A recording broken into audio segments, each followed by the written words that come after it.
Welcome back, everybody. Welcome back to Disco Elysium. I didn't know if I was going to record today, but I decided to just go ahead and do it because if I don't start, I'm never going to do it. I know myself. Anyway, as you can see, background is still a work in progress, but I would ask you to look at this wonderful, wonderful piece of art that is very small, to be perfectly honest, to be fair. But all of you who are watching on full screen will probably see a little bit something about it. Nonetheless, it is, of course, low poly right now. It will probably be more enhanced as time goes on and we'll have more stuff around in the background. But either way, we are back for Disco Elysium, and I am super happy to be back in this wonderful game. We have a lot to do. Last time, we took on La Responsabilité. I butchered that French, but I'm not French, I'm German, so I do have the perfect excuse for that. Either way, we have a bunch of stuff we want to do, and I think we're just gonna head in the general direction of we still have to talk to Lena about like the traps that we reset, and then we're just gonna go a little bit down the line. I saw we have a lot of the armor pieces still that we want to put together, and we can make a phone call to find out who the owner of the library card was and to get back some stuff on the specific armor pieces that we had. We did run the number of the victims' armor, so we might have more to do there. Maybe we can talk to Kuno. He lied to us, so there's that. But beyond that, we'll just see how it goes. We are, after all, in the middle of an identity crisis. We still need to we wanted to get the boots off of that corpse, and Kim doesn't like that, so that is one thing I didn't think of last time that we could actually be doing when he's not there. Either way though. The door is closed. I think we tried that, right? This door can only be opened with a key or from the inside. Still nothing. Bad. Alright. Let's see if Kim is at home. Maybe he's already downstairs. Let's check that. Oh yeah, there he is. And there's like our good old friends. Yes?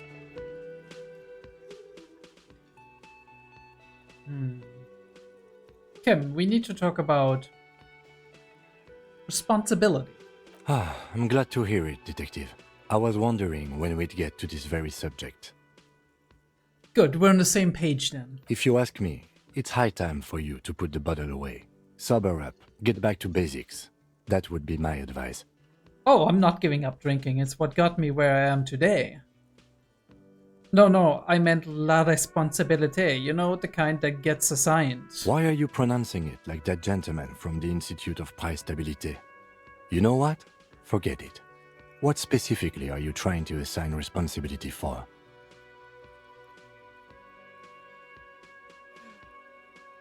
For the murder, for my disaster of a life, for this whole situation. Now I understand. The lieutenant nods his head gravely. Next, I suppose you're going to tell me you need to form a committee to assign this responsibility? How did you know, Kim? Fascinating. And here I believed your recent turn toward moralism was just an act. In any event, I am just a humble law official. I may work under the moral intern's umbrella, but I'm certainly not qualified to serve on any committee. You know who might be, though? That Mr. Villodron, the gentleman you met in the young man's apartment. Oh, yeah, true. If I were trying to get in touch with the coalition, I would start by seeking him out. But first you might need to speak with his young companion. Now, was there anything else? That is a good thing, though. Kim, you seem to be following me. Excuse me? Nothing, just an observation. You have a A distinctive way of walking. If I were to walk in front of you, we would surely collide. What do you mean distinctive? I hope you don't take this the wrong way. It's just a collegial observation. In the 57th, we call it the Jamrock Shuffle. Officers from Jamrock's 41st Precinct tend to move a bit erratically. It's kind of on brand for us, isn't it? How's that? They say it's a scene-clearing technique developed by one of your lieutenants for gathering evidence. It's erratic, yet thorough. Prioritizes containers. We dive into those. Yes, but containers contain things, shiny things. They're interesting. You're kidding me. Why containers? That's racist. I don't prioritize containers. I'm sure you don't. It's just a stupid interdepartmental thing. I'm making assumptions. We should move on. Passing along frivolous interdepartmental stereotypes is not usually his oeuvre. He regrets bringing it up. Do we have something interesting to ask here? What do you want to know? Ah, that's all I needed. Alright. Fair enough, Kim. Trot along. Hello, dear. It's good to see a familiar face. Yeah, same. I stocked up on the empty trap. Thank you for doing that, dear. She manages a smile for you. Her smile is wearing. Her earlier ebullience has left her. I don't know what ebullience means, but... Morel still isn't feeling well. I convinced him to stay at Gary's to get some rest. I'm afraid the cold has really gotten to him. Only the hardcore players left, huh? No, that would be almost disrespectful. It's probably for the best. It's awful cold out there in those reeds. Yeah, I think that's the most tactful way to respond here. I'm sorry, dear. You've had to drudge through them so many times. Such is field work. A young person's game, as they say. Her voice is shaky. What is going on here? So, who's going to check the traps? Morel will eventually, or we'll talk Gary into going back out, perhaps. The lieutenant stares at his shoe, caked in mud. He doesn't say anything. Something tells me it's up to me again. We'll take care of it. Take it on once more onto the breach. Okay, soldier. Good luck with that. No, look. We're gonna be here like 20 times in those reads anyway, so it's fine. We're gonna take it up, but I'm gonna respond with one first. No, you don't have to do that. Enough of this fool's errand. Morel will do it. Or Gary. You have work to do. I've wasted enough of everyone's time. Why have you wasted enough, right? Because, like, isn't it Morel's? Be real. Gary is not going to help with this. We'll take care of it. That really is too much, sweetie. Thank you for your dedication, but I can see you're coming down with a cough yourself. I'm coming down with nothing. I'm indestructible. Look at me. I literally drunk myself into a coma, woke up, had amnesia, and I'm fighting my way out of it. Very strange. Why is she not letting you do this? It's like she's given up. Yeah, maybe she wants this to end because it's like she feels maybe that it takes too long or it takes too much of Morel's like health, and she wants to convince Morel to actually let it go for now. Different? How? The half moons of her glasses reflect you as she looks up at you. Answering a question with a question, for example. Defensive isn't her usual style. You're not telling me the whole story, right? Like I'm trying to approach this kind of like as a therapist's way of like asking questions, because if you would be saying you're on the back foot, that's kind of like, haha, I got you. Like, it's confrontative. You don't want to do that because people normally like they close up if you do that, unless like in specific cases you can, but it needs to be the right moment. You've given up on the Phasmid is almost like invoking guilt, right? It's like we're all in this, and like you've given up, right? But I think it's not that. Like, that's not the core of her motivation. It's more worry about Morel, I think. So I'm like, you're not telling me the whole story. It's like there is something, and I would really like to know that. because I feel like I'm not in the full picture, right? Like it kind of just like trying her to open up, kind of like trying to get her to open up. I'm not. It's not that. She doesn't know how to end the sentence. What is it? It's a strange feeling.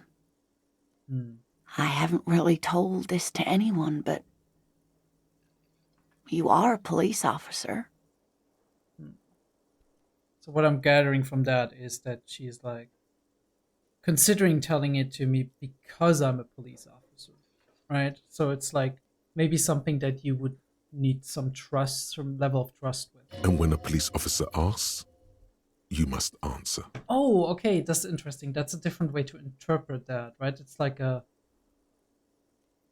since you're a police officer, I don't like lying to you necessarily. Okay, that's interesting. Do you ever wonder if some lovely story from your childhood is just that? A story? Or a dream? Seeing the Insulindian phasmid was just a story I used to tell people. I didn't really think about whether it was real or not.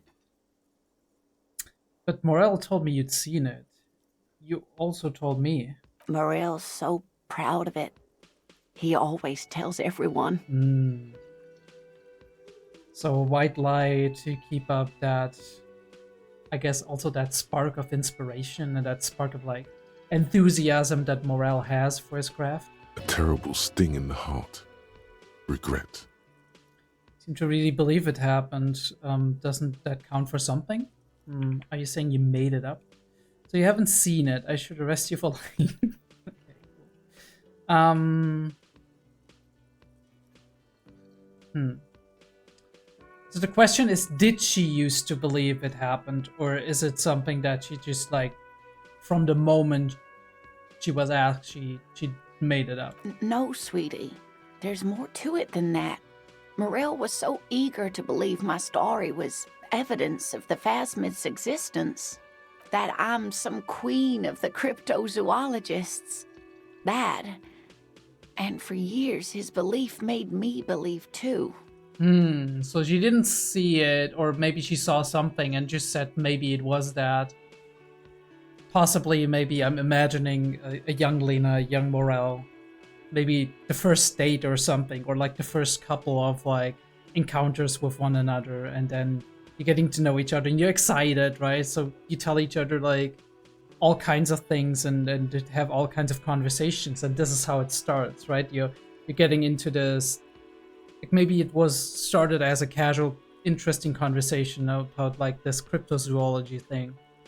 And then she's like, she saw something weird and they're kind of like narrowing it down. And because Morale was so excited, she's like, yeah, I think that was the thing, right? So it's like suggestibility. You have that a lot in people who like, that is a big problem when it comes to lawsuits and like legal proceedings, court cases, whatever, right? Especially in criminal cases where you do have like witnesses. And if you had let the witnesses talk to one another, it's possible that the thing that one witness thinks they saw, if they tell it to another witness, that other witness is then kind of like retroactively adding that to their memory, because memory is not just some kind of tape that we put on, like some kind of like accurate visual information that we put on a tape. It's more like a reconstructive process, right? We have emotional memories on the one hand, we have like semantic memories, right? Like autobiographical, what exactly happened kind of memories.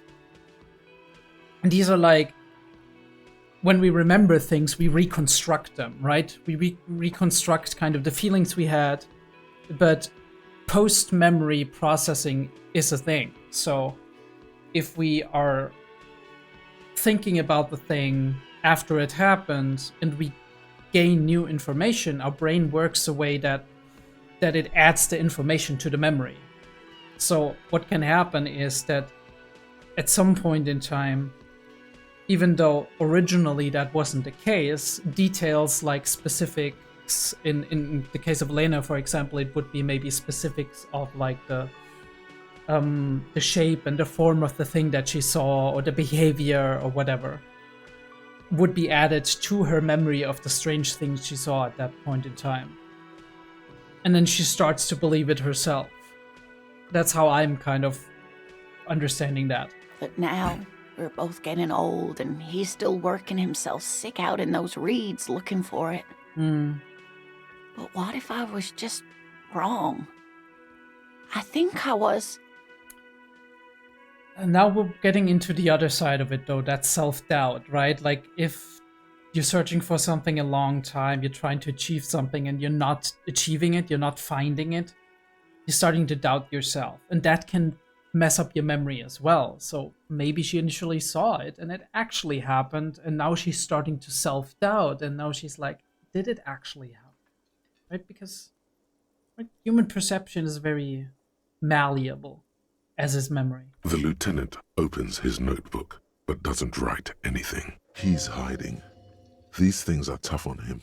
Matters of love, not violence or deceit. Kim is not great with that. Okay. First tell her that her marriage hasn't been a lie. Okay, that is an interesting, good thing. Right? To hell with this. I still believe you saw the Phasmid. Thing is, you're not sure you made it up either. That is a really good point. Okay, it's a false memory. Doesn't mean all cryptids aren't real. Chase another one. Yeah. I mean, it maybe doesn't solve the problem that Morel is making himself sick, overdoing it. You're right about all of it, and I need to get back to my work. We're gonna try the white. No, this is a red jack. I'm still gonna try it. But it has, hasn't it? A seed can only bear what's inside. The seed of love is black and oily. Like has got you so far west up now. Might be right, Detective. Gotten down it. She looks down at her legs. I was a paraplegic before we met. He didn't know before I came in on our first date. If I weren't the queen of the cryptozoologists, if I didn't tell him that story. She has to swallow to relax her throat. It's keeping her from talking. Okay, maybe we can fix this. It's hard. Okay. I can be neutral here and be like, no, I understand why you haven't told him about your doubts. But wouldn't I be indirectly agreeing with her then and being like, well, yeah, he wouldn't have been interested. And for myself, I do think that that's not necessarily the case, right? He might have still been interested, right? She might have still been interesting enough. And I don't think it's that alone that kind of gotten him to fall in love with her, right? Wow, love is hard. He's like, damn, love. What a mess. I mean, he isn't wrong, but that's kind of like, that's not the right thing to say in that moment. All right, you know what? I'm going with my gut here, right? And my gut reaction is number one. Maybe. But then why do I not dare tell him? I've wasted enough of your time with this drama. I really must stop talking about it lest I start crying and waste more of your time. Oh, well, a tear shed is not a tear wasted. What you have to know is the Insulindian Phasmid probably does not exist. Let us fools chase our ghosts. There are a million better things to do with your life.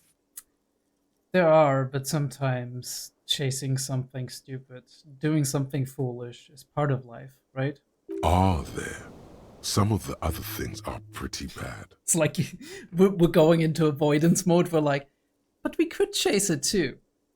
We could make a case for Harry actually taking on all of these quests, not just because he has like that instinct to help people, which I'm pretty sure he does, the way he's been displayed so far and the way like we kind of reconstructed parts of his past, but also that he maybe is busying himself with the problems of other people so he doesn't have to actually busy himself with the problems he himself has, right? Thing is, you're not sure you made it up either. Okay, it's a false memory. Doesn't mean all cryptids aren't real. Okay, we're back here. Okay. I'm not sure of anything. Sometimes I still see it, you know. The real memory. Not the memory of the memory, but it's so hard to tell the two apart. I don't know if they're different, to be honest. I mean, we have memories of visual perception, but those fade more easily than memories of emotions and memories of state of mind, right? Either way, I should go. Poor Morel is running a fever, and I need to get him home to Jamrock before we overstay our welcome with Gary. You do that, I'll check the traps one more time. We could actually say that. Are you sure you don't need the help to getting to Gary's? Oh no, thank you, but I can get there on my own. This old thing is gas-powered. Ooh, okay. And then a taxi home. It's not so bad. You do that, I'll check the traps one more time. Really? Oh, sweetie. Please don't get stuck on a dream. Take it from me and Morel. Never stop dreaming. No one can stop you from finding the phasmid. Exactly. Can I have your address just in case there's news? Okay, it's 1113 Tabernacle Road, Jamrock, but... A sigh. She doesn't think you'll need it. That's fine. Be careful out there, Lena. It's a pleasure. The rest of it is pretty grim. Thanks for bringing some light. Interesting, that last answer. Alright, be careful out there, Lena. You too, sweetie. Thank you for everything, truly. Even though it turned out to be a... It turned out to be a nothing for now, but don't you worry, Lena. It's gonna be fine. A waste of time. A dream. A lie. Thank you. Thank you. A fool's hope. Say her lips moving in silence. Wow, okay. Like that, she drives off. The gas engine putters quietly as she gets Quietly? to the doors, then Quietly? pushes them open. Outside, the cold coastal wind blows. We should go too. Right you are, Kim. Right you are. Okay, since we have our friends over here, we're gonna talk to them right away. Again? I can't believe this shit. Okay, we can't say anything. Yes? What is it? Something is really bugging me, from the same police station. We could do that. Are you with him? Point to the man with sunglasses. You're the police, right? Cool, so am I. Cool! More police stuff. You have a blue uniform and mine is black. What does this mean? Okay. Did you hear that? Did you hear me sing? Did you like it? That was pretty good, Harry. Wasn't it, Jean? Whoa, how does she know your name? She probably heard it from somewhere. You have to be more careful, karaoke star. Definitely. Names are dangerous. Exactly. We need to be anonymous. We need an artist's name. Huh, Yeah, that was absolute shit, if you want my opinion. Drunken shit. Haven't wanted anything to end this badly since I had cluster headaches. Bro is such a tsundere. It's incredible. Horrible. Truly horrible. I beg of you, don't ever subject anyone to this torture again. I mean, seriously, you need to... Jean, it's not right. Don't make it worse. And I really liked it. She actually did.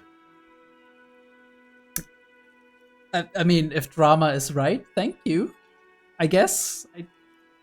Not sure. Maybe drama... I mean, drama is all about, like, kind of like also reading people's intentions as well, right?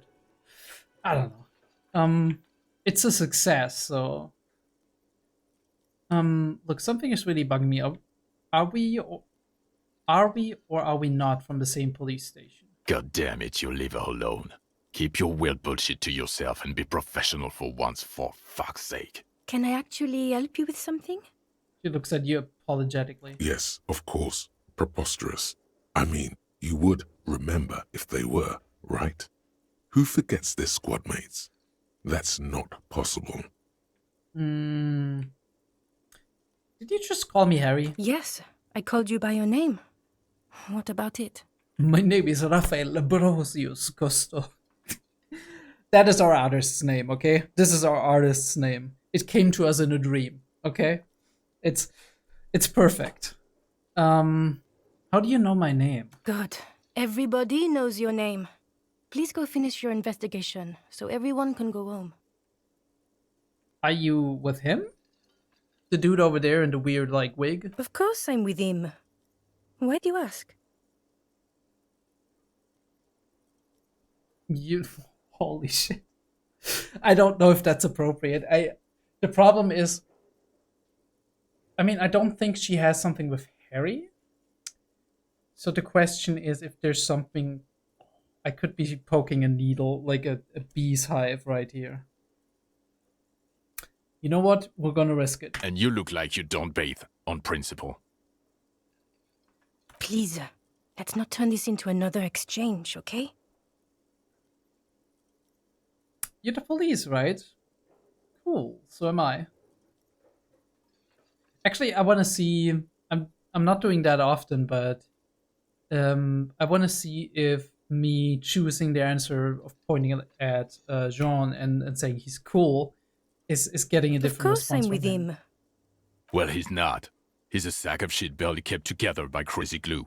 But at least he tries, unlike you. Please, let's not turn this into another exchange, okay?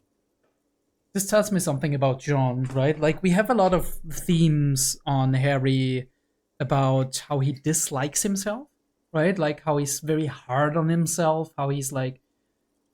obviously, he's a mess, right? But we do have a lot of, like, self-doubt. We have a lot of, like, you see that a lot on people who are working really hard and caring a lot about other people, but do very stressful and hard things. And then, like, you have people like Harry who are fleeing into alcoholism, fleeing into avoidant behavior and stuff like that. And then you end up with somebody who's really hard on himself whenever he fails, but also whenever he avoids things that he could fail, right? So you have this vicious cycle of avoidance as well, like, right? Avoidance makes you feel weak, it makes you feel incompetent, it lowers your self-esteem. At the same time, actually failing at a task would lower your self-esteem even more, right? You have mistakes you made. Maybe you shot somebody and it was a mistake, or maybe you had to shoot somebody, and even if it was the right thing to do, it was kind of like very traumatic for you. Maybe you failed to solve a certain case, right? Maybe you have personal issues in your personal life, right? Marriage, whatever. And these are moments where your self-esteem is lowered even more than if you would be avoiding things.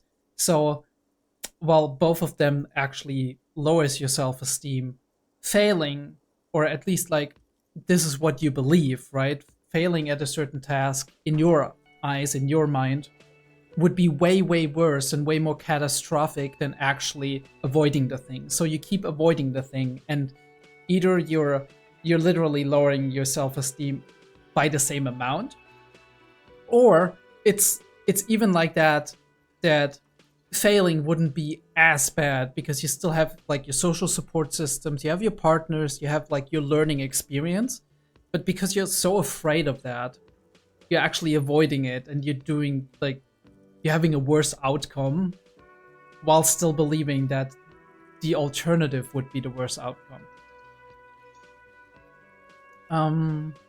You have a blue uniform and mine is black. What does this mean? It means I'm a patrol officer, sir. What was with that, sir? It might be because you have the higher rank. Okay, cool. Can we ask a follow-up question on that? You called me sir, why? Well, I guess I... Cut the shit. Every second you stand here running your mouth, the case grows colder. You're the police, right? Cool. So am I. I don't know what to say. Don't say anything, Judith.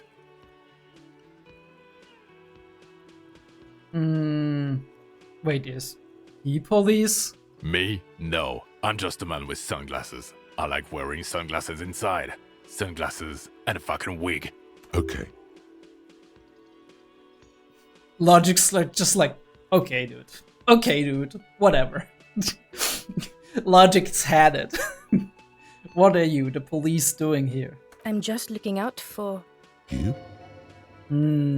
Thank you, empathy. No one. I'm just a man with sunglasses. And you are?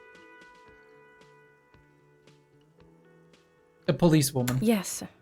A policewoman who just wants to do her job. That's all. She says quietly and looks away. Something about the man with sunglasses and you. The energy between you two is making her uncomfortable. Of course, right? She's a colleague of yours, and the two of you are partners, and you're not talking to each other. You're like in an argument, basically, or rather on the side of Jean. He's like very, very angry. And she finds that really frustrating to see people who normally, or maybe used to get along really well, being at odds with each other. Alright, I think this is all we can get out of them right now. Hey, was there Guards. something you needed? What up? Got the 20 real? Sure, yeah. Good. You got the room for the night, but remember... Take it easy on him. Deep down, he really hates being the guy who has to remind you. You know, there might be other places to sleep on this coast. You'll find one eventually. Actually found one, but it's fine. Let me talk to this guy again. Maybe I can figure something out. The man ponders his cooking utensils and gives you a little nod, acknowledging your presence. He looks up at you, then looks away quickly, shrugging. Shrugging is an international sign for, no, I don't know. We already had that. Okay, fair enough. And I don't think like there's anything in there, right? We tried the door already. You see a heavy steel door with a... Yeah. You need a key or something. Something or another. Hi again, Gendarme. Need to talk with your Sunday friend again. It's about committee business. Oh, a committee. How interesting. And if I may ask, Gendarme, what is this committee about? He takes a measured drag on of his cigarette. He's all bemused skepticism. He doesn't actually care what you want with his friend. It's about assigning la responsabilité. God, of course it is. My friend is always trying to convince me I need a little more responsibility. Of course he is. As though I don't have enough going on already. In any case, I would love to help. But the thing is, I don't know where he is. We don't talk about everything, you see. He gently taps the end of his cigarette with his forefinger. He might have mentioned something about making a tour of some historical sites up the coast.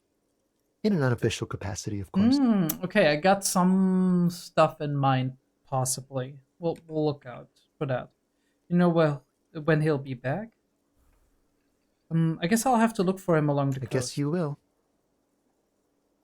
Alright, this is a white check, so we'll try it. It's the sports. He's a sports guy. All about that physical prowess and Of course. athletic skill. Nothing else here. Yeah, of course, nothing Bye-bye, else. Gendarme. See ya. Of course, nothing else is here. I love you, Harry. You... It's all about money, you know. Yes, it is. It is. Okay, let me see. Stroll along the coast. Let's see if that. But first of all, we're gonna radio in. What the hell are you all doing at my car? That's one brutal motor carriage. Says the young man with piss something something written on his back. I know what you mean. If I were a real skull now, I'd jack it, paint it in palm tree livery, then bottom light it, neon style. His companion wears a simple but yet elegant slogan. Fuck the world. Hell yeah, brother. A snazzy shit-ripped skullmobile like this would make a fine trophy. We could, like, hang fucking shrunken heads from the side mirrors. Cops' heads. Scary tribal shit. Yeah, tribal shit. A cop carriage like this would have proper skull value. While I appreciate the interest you take in my brutal motor carriage, I have to stop you right there. The RCM takes threats directed at its property seriously. Oh, now he's done it. He pissed off Kim. It's just theoretical work, Copper. No basis in reality. Man, if we were certified skulls right now... Skulls. Now there's a strong organizational title. Who are you? I can tell you who we're not, cop. We're not snitches or skulls. Mm-hmm. Which is not to say that the skulls are bitches and... On the contrary. The part of this presentation you want to take home with you, cop man, is we're not part of the skulls. Yet. Okay then. Let's indulge in some intellectual exchange. Yeah, of course. These young men seem eager to share their beliefs. Who are the skulls? You don't know? What kind of cop are you? It's not a question. Don't get into it. I'm so glad you asked. The question was rhetorical. The skulls are the most vicious gang of the Besmertne. Besmertne. Besmetine, or the Besmeti, the Immortals, are West River Sholian crime syndicates. Ooh, okay, and you want to be part of a gang, The I guess. nastiest bunch of psychos ever. Jacking carriages and getting into high-speed chases. Ooh, okay. Give me a sec, boys. Yeah, I totally forgot that's a thing. I had to plug in my my light. Possessing an infinite amount of fuck-all swagger, infamous for their non-verbal modus operandi. Y'all are sounding way too intellectual for some, like, gangbangers. If a skull spots you, he will pull out his dagger and stab you without saying a word. Mm-hmm. The lieutenant's voice is as calm as usual, a testament to the violence and death he's witnessed through the sight of his firearm. Mm-hmm. They usually occupy the burnt-out quarter in Jamrock, or you can find them loitering around their brightly painted bottom-lighted vehicles. Bottom lit. Okay, that's what okay. Fair enough, fair enough. I can't wait to become a skull. Bottom lights are wretched aggressive. Do you know... Do you guys know Cindy the Skull? Ooh, interesting. Oh yeah, Cindy's a right proper skull. The young man's eyes glaze over, his voice filled with longing. Yeah, a true artist of the future. Just like Arno van Eyck. Van Eyck? By the way, if you see Cindy, give her our regards. Yeah, it's returning from whatever void he was just visiting. Alright, bro was gooning in broad daylight. For all their nihilistic posturing, these young men are not lacking in youthful idealism. Odd, there isn't a hint of hate in them. It's like they're piss and fuck the world out of some kind of moral obligation. Yeah, they just want to be cool. The lieutenant on your left is unusually lenient toward them. Who's Van Eyck? Old man, it doesn't matter. You'll be long gone before his greatness is recognized. So you're saying I'm an old man? Yep.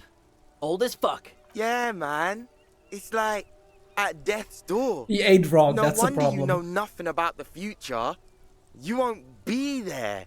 Judging by that, Van Eyck is some sort of musician. Or killer. Why aren't there more skulls in Martinez? The Union does their share of policing in Martinez, at least where gangs are concerned. That's why there isn't much organized crime around here. Okay, so the Union police themselves, of course. Apart from the unions themselves, of course. Don't you worry about that. We're gonna make up for the deficit. Yeah, we are. The young men exchange approving nods. Yeah, well, totally. Your rhetoric is confusing. Are you part of the skulls or not? We're not franchise skulls. Well, not yet. Once we get our name out there, we'll have a chance to join them. What makes you think that the organization would accept you? Because we can be just as psycho and vicious. You'll see. Mm-hmm. You'll see for sure once we're in. It's the last thing you'll ever see before the void consumes you. I'll be looking forward to that. I'll let you know. Throw him off his game. Are you sure Skull would say that? Are you implying I might be in some sort of danger? No. Are you sure Skull would say that? Well, yeah, I mean, we're only saying practice things for now, so we don't mean no harm to the Skulls brand. Or to you. This is definitely something the Skulls would say. But we're not trying to encroach on the Skulls branding anyway. On the contrary, we're just here to market it. So you're just pretending to be nasty and vicious as nasty and vicious as the Skulls? Hey, we could be just as hard. Like pavement on top of pavement. Or a brick on top of another brick. Now you just sound stupid. Or a grave on top of a grave. These kids have the vocabulary, but might be missing a brain. Wouldn't a grave on top of a grave be just a big hole? What's hard about holes? Filling them up, baby.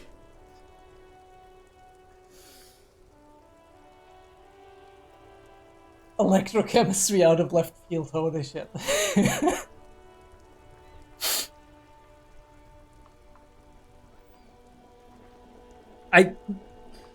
That is like a joke on top of an innuendo on top of... Enough about his scullery then. What's with the jackets? What about them? Tundred Blonde, why does your jacket have piss written on it? Well, first off, it's a statement and not necessarily something that characterizes me as a person, even though the statement has character. And I do like piss. The word piss epitomizes the struggle taking place in the world. Things being defined as they seem, not as they are. And, I guess, it's also about communal spirit, the future, and truly appreciating our differences. I'm sorry, I just had a stroke. Also, you've got to admit, it catches the eye. And since the Grand Piper is slowly but steadily moving towards basing the economy on it, attention, it is imperative that the medium itself convey the message. What the fuck are you on about, my dude? What I mean by this is, we are all pissed, and that the world is inherently meaningless. Nihilism, that's it? Though he seemed lacking in vocabulary, it seems that the young man has expertise in at least one field, even if it's rather narrow. Why do you have fuck the world written on your jacket, dark-haired dude? Like I said before, many men keep searching for the one, for so-called true love, which is actually just obsession masquerading as kinship. The thrill of the chase, the hollowness that fills your chest cavity after catching it. I'm wondering if the poetics come with the jacket, or are they derived from something else entirely? To catch a fish, you'll need to hurl the lure many times, and even then it isn't certain that you'll get anything. If you blow up the lake, though... That's a terrible metaphor. You get more fish in a shorter time. And, for time is of the essence and fleeting ever so quickly, one must think of a way to fuck the whole world and not get caught up in fucking someone. So all I get is that the way you're fishing is with grenades? Because when one fucks everything, he fucks nothing. And that, to me, feels glorious. Sticking your dick into the void.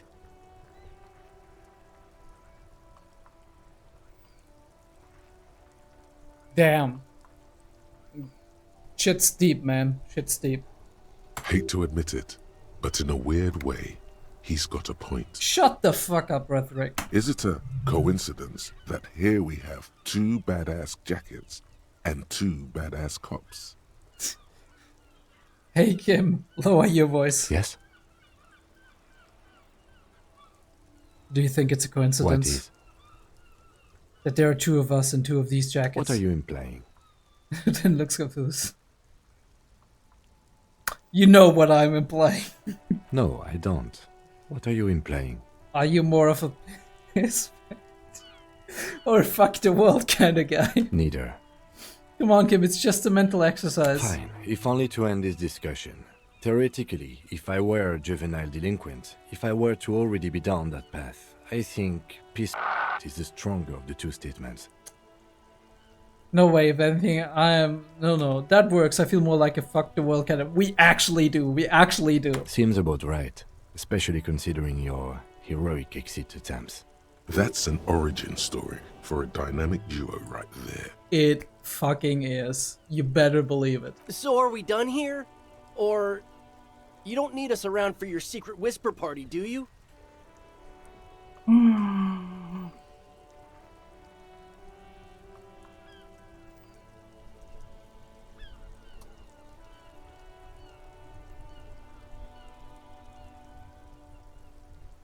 I don't know if you can talk to them again, that's the problem. We're gonna keep that in mind because this is a red check. You can only try it once. If they're there later, we could do it. We don't have any half-light. We could like up ourselves with the alcohol, but we would be re-addicting ourselves, which is a problem. Do you know anything about the murder that took place there? Murder? Man is was hanged in the backyard of the welding in rags. Yeah, sure. We'll gladly tell you everything we know about it. It was a man. Also, he was hanged. Don't fuck around, I am the law. He was hanged from a tree. Yeah, I mean... These punks don't know anything. Let's just move along. Yeah, you're right, Kim. Stop right there. How does one know anything? Oh god, they're gonna philosophize again. Ah, this sounds like epistemology. A field so occupied by thought that it begins to question thought itself. I'm going to entertain you with... not going to entertain you with it. I know that you don't know shit. Exactly. How can one know shit? For example, how can one be sure that there truly is a body hanging behind a hostel? What if it's art? Or just a mere specter? Maybe it's true. The hanged man is merely a prop in a performance. We are the audience, and the artist is hiding somewhere in the dark. Yeah, looking at you devs. That could be the case. A brilliant work of art. No reply. The blonde rebel scratches his chin, deliberately not focusing his gaze on anything. He looks very uncomfortable. Alright, we'll be... talking to you has definitely been something, boys. We'll be talking to you again when I actually have the proper means to kick your butt and get the jackets. Or maybe never. Inside, you see a set of steering levers. This is Precinct 57. How may I assist you?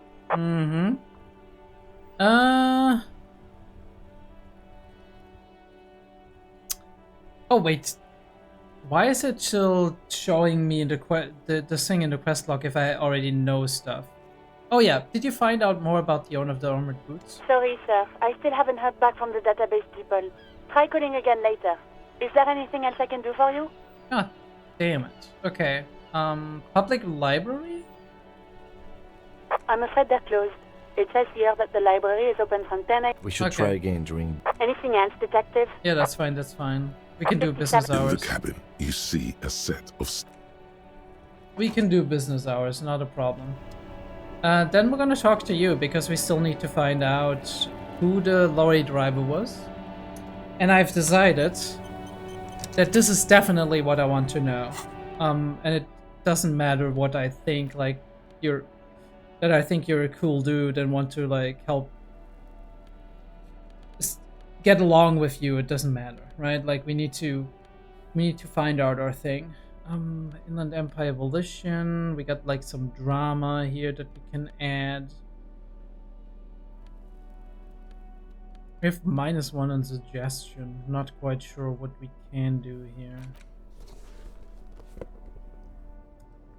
We don't need esprit de corps right now, so I'm gonna like see that as a good thing. The gloves give me interfacing. I don't need those necessarily.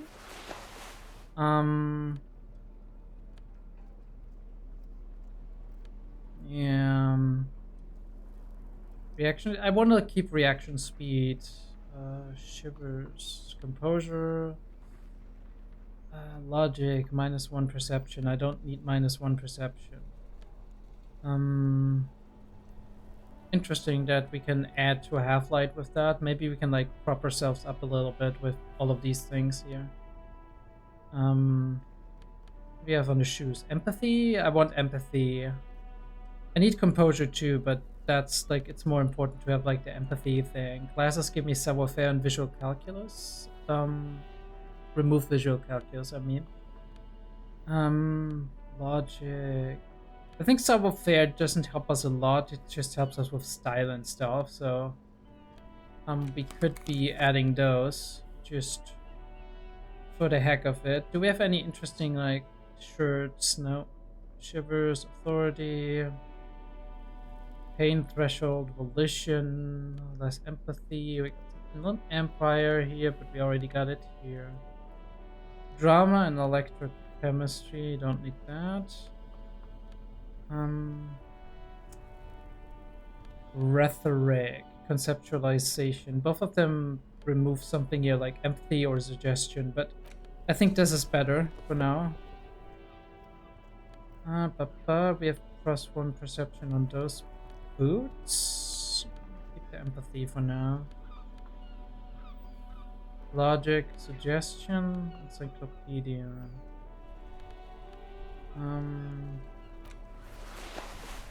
Yeah. We are looking wild, but this is what we're gonna do.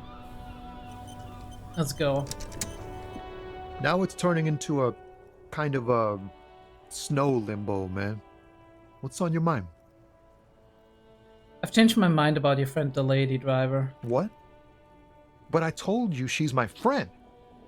Please don't make me give her up, detective. Get someone else. There's a ton of drivers here. She's a suspect and I need you to tell me where she is. Or I can't finish the investigation. I thought you were a different kind of cop. Something breaks in him as he stares into your eyes. The realization that you've used his friendliness and goodwill for your own ends. Remember, you're doing it for the bigger investigation. This is important. Relax. Ask. Where's the lady driver? Here. Takes a keyring from his pocket and looks at it before giving it to you in The silence. keys to a motor lorry. Pretty complex. Looks like a chain lock. Her lorry's still here. Down past the statue of Philippe. The cabin is green. You can get in there with these. That's all I know. When did she leave? Last Friday. Blinks his eye. His eyes half empty now. Anything else? Like, where is she now? No. I don't know. And why did you have the keys? She left them to me. Because she trusted me. So I can get it out of the way when the jam breaks loose. Otherwise... Yeah. He doesn't finish the sentence. The other drivers would have to tow it or break in to get the machines moving. If they break in, they would find what's hidden inside. Something incriminating. I'm sorry I had to do this. I bet you are. And he's sorry he couldn't be what he wants to be. A good person. His last line, his revenge on the world. This one stings. One more thing about something else. Nah. I need to think my own thoughts now. Pray forgiveness for my sins.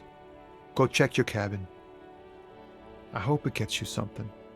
Help someone. Maybe we should come back when we're further and tell him that it helped somebody. Well, if it did.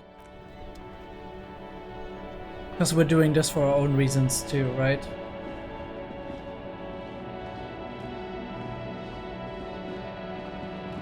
Right. Is it this one? Okay. This screen found, A to Z, contemporaire, is parked in the shadow of the ruins looming overhead. It's seen better days. Still looks pretty cool. This is the one our men pointed to. Try to peek into the window. The glass on the side windows is tinted and covered with dust. You can barely make out the shape of a seat and 2 steering levers. Try the door handle, it's not gonna work. The door is locked. The handle looks shiny, like it's recently replaced. There's no pick in this lock. The owner has put special care into it. It's a recessed design. Unlock the door with the key Tommy gave You me. push the key into the lock and turn. It makes a cracking sound. Then the door pops back a few centimeters. You can just Open it. The smell of cigarettes and perfume welcomes you. The cabin inside is plastered with old movie posters. Actresses smile from the walls. There's a radio transmitter in the front and a toolbox tucked under the driver's seat. Some tools lie scattered near the pedals. Let's investigate. There's something odd about the passenger seat. The seating fabric has been pulled tight over the lower side of the seat where the toolbox should be. The seating fabric has been pulled tight over the lower side of the seat, where the toolbox should be. Alright, first...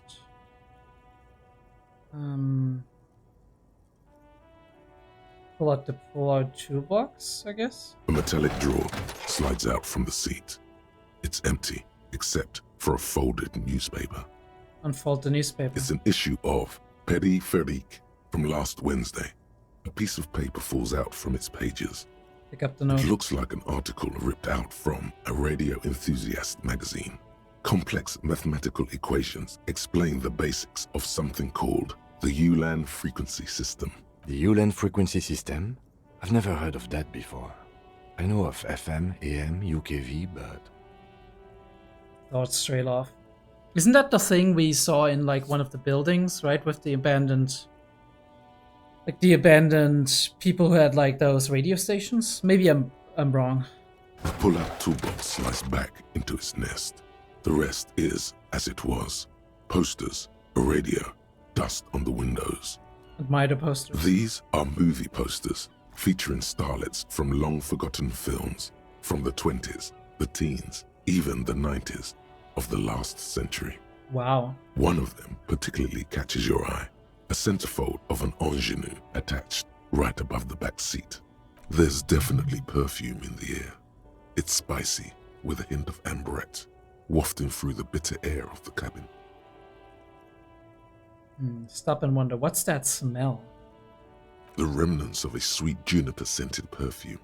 Probably Grenade number 5. Of course it's number 5. Study the centerfold. The actress is draped in a sheathed dress, one of her shoulders bared.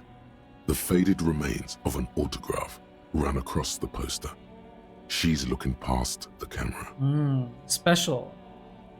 It has an autograph. This is Tip Tijon, a starlet from the dawn of cinematography, less known for her talent than her tragic, untimely death. What happened to her? She wasted away in a drug den called the Door to the River, not far from here, on Boogie Street. Okay. A mixture of cocaine and morphine. She was afraid of the world, and the camera, too. Damn. Enough of the posters. The actresses and the rear actor all smile you a warm goodbye. A radio transmitter is attached to the dashboard, and a toolbox sits under the driver's seat.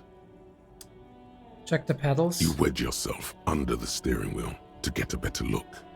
Seems like the few tools lying around here, a hammer, a pair of pliers, a rusty wrench, have been casually thrown there by the disorganized driver. But one odd detail does catch your eye. A piece of sandpaper has been glued to the throttle. Okay. Sandpaper adds extra grip. It's like a driver has glued a piece of sandpaper to the throttle to offer some extra grip. Sandpaper? A novel technique? Sandpaper would also rub off the pattern from the driver's right boot sole. Yes. Holy shit. He likes where this is going. One of the footprints at the crime scene had an aberration. One sole was smoother than the other. Which means that the missing lady driver was present at the lynching. The lieutenant's eyes light up behind his prescription lens. Wait, the missing 8th Hardy here? And she's also the one running the drug trade. What a handful. Is she? Maybe you found that out, I'm sorry. First the drug smuggling, now this? How deep does this rabbit hole go? Women, shake your head. Always up to something. No, we're not gonna say this, okay? Now we know for certain who's the missing 8th person at the lynching. Do you think that Hardy and his boys could also be involved in the drug operation? The entire union is involved, maybe even all of Martinez look around suspiciously. Not necessarily, the lady driver could have kept the drug trade a secret. It fitted what Choice told us, but I don't want to make any assumptions. Understood. We should still go and see what Titus has got to say on the matter. Right, Are we finished with the lorry? The movie Not yet. stars are still smiling from the walls. The radio transmitter sits on the center console, and a faint smell of perfume is in the air. I love this narrator. I just like, can I say that? It's he has such a purring voice, right? It's like a cat purring, but in a like darker tone. Amazing voice. Great choice for a narrator. Examine the radio. Looks like the frequency dial is absent. It requires a key to work, but the key has been removed, likely by the missing lady driver. So we would probably need to find her if we wanted to use the radio, if that gets us anything. Strange. There are so many radio stations saved here. Must be over 100 at least. Is there anything we can do with the radio? Doesn't look like it. It's completely inoperable without a dial key. Why would anyone need so many radio stations? Probably because she's driving around a lot, right? For contacting an entire fleet of lorrymen, for example. This is all shortwave, UW and UKV. Looks like we are dealing with an impressive organizational tool. The nerve center of a huge operation. With quite a range too. I wonder why she disappeared just now. Maybe because of the lynching, maybe because of something else though. A 20-kilometer radius at least, perhaps extended by an attachable antenna that's not here right now. What else was The here? ghostly actresses, and the rusty toolbox under the driver's seat, and the oddly bulging seat cover. It's so insane to see, like, we are going back to the old option, right? Like, we're exploring the option and then we're getting back to our, like, look at everything menu. And every time we're going back, there's another voice line, there's another narration line that's in there. It's insane how much detail and how many voice lines, variations of voice lines are in there that is describing the same thing, but in a shorter manner. It's like expert class in actually keeping people's attention because you have a new stimulus. People are not skipping through the dialogues because they don't want to miss a single line of dialogue. Alright, we're gonna peel off the cover. These are movie posters featuring starlets from long-forgotten films from the 20s, the teens, even the 90s. Oh, of the last one. Let me There's just- definitely perfume in the air. The actresses and the rear actor, all small. Voila, a stack of neatly folded papers has been stashed behind the seating fabric. You see 3 maps depicting a large metropolitan area. It's Revachol. Some of its routes and highways have been outlined with a pen. Bonne prise. The lieutenant commands you as you shift through the treasure, well worn and folded into neat squares. Fold open the topmost map. This large map displays the elevated motorway called 881. The intake leading to Martinez is marked with a blue X. There's another X on the off-ramp at a place called the Old South. What's the Old South? Toll booths at the intakes are marked with a circle. It looks like there are scant few ways of getting onto the elevated motorway that runs over Jamrock, and this person knows them all.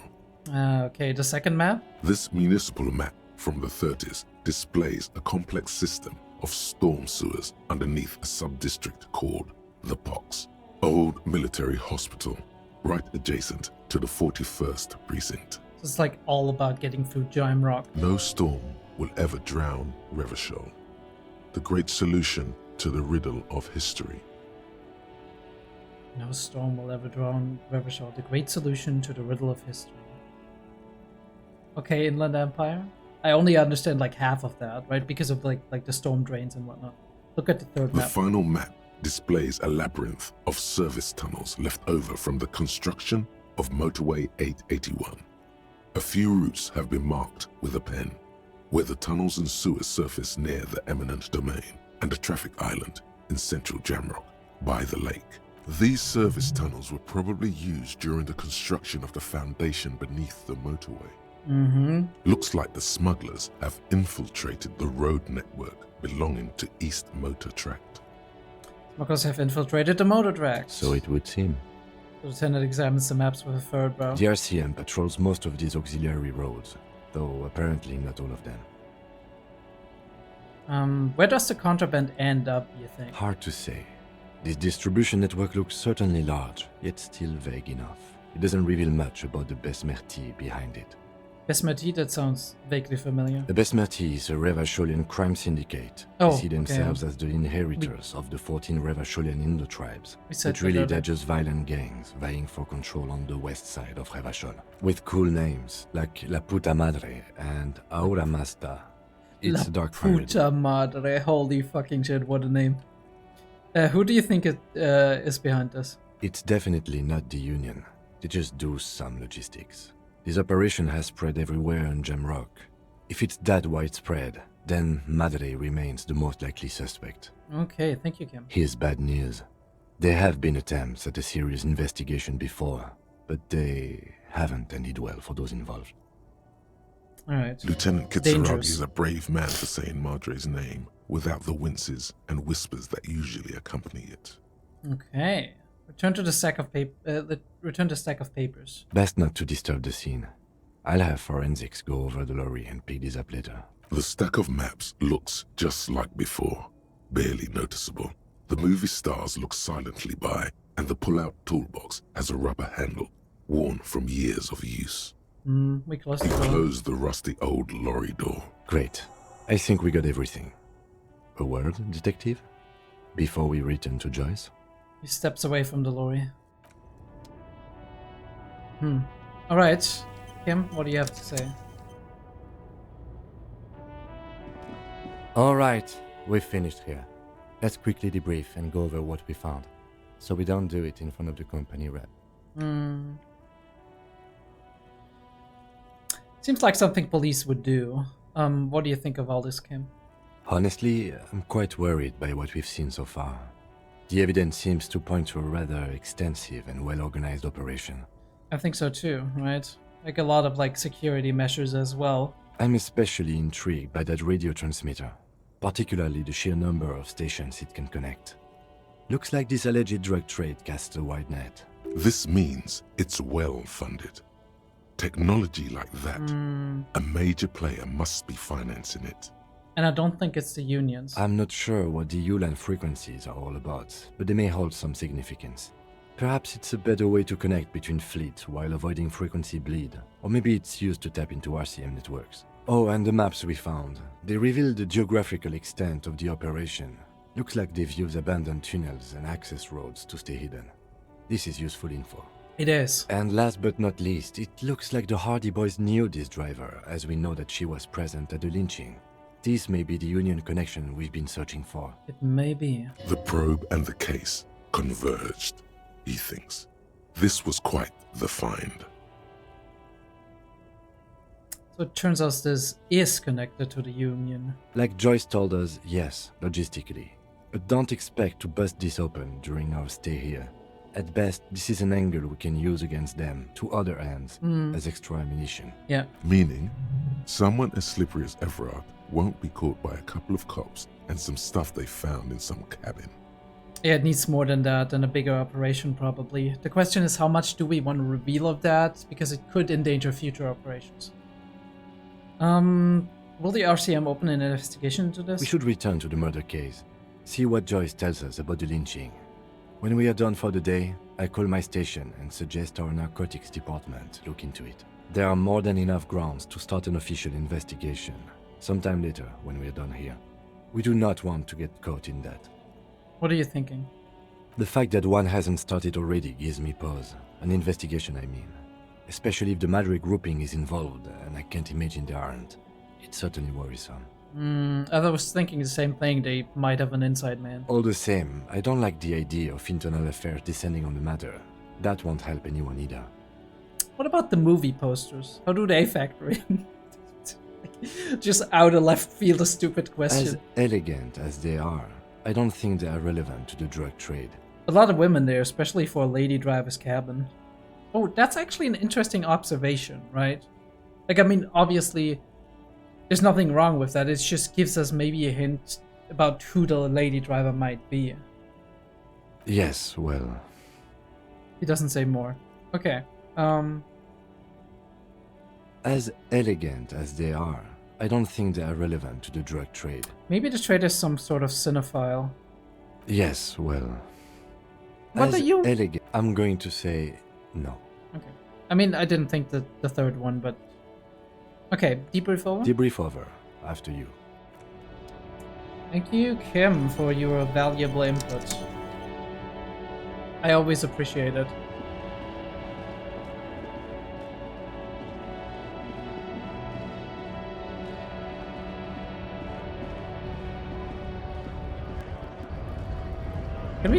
Can we say anything to you? Right to work!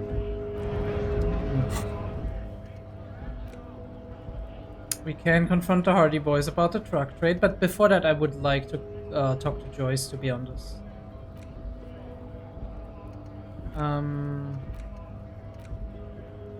Getting the boots off has to be tonight.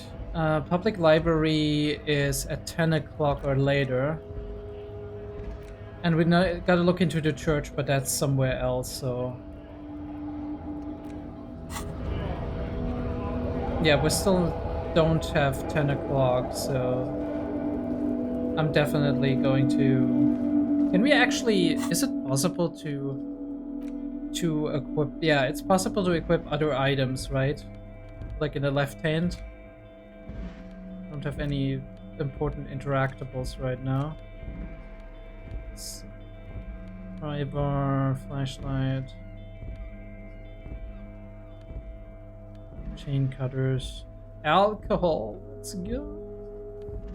Honestly, I don't know if you want to do that. I could see like how my chances are with. We got another level up, another skill point. That's cool too. Can we can unlock one of those, right? I would really like to do that. Just so we have one more. But then we will soon have to actually decide if we want to eliminate one of the thoughts that we had. Which is unfortunate, because like we're just going through them, right? Are they open? Right. How you doing? Hello again, esteemed officer. Yeah, hello. Hi, Ace Detective. Are you here for more books? Right, we could try that, right? Suggestion? But before that, we are clever, so we are going to max our suggestion if we can.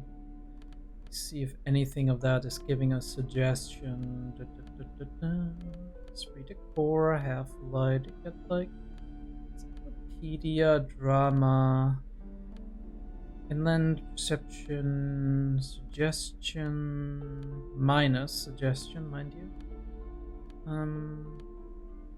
We don't have any plus Suggestion. Let's see if we got a minus Suggestion on the hat. So we're gonna remove that.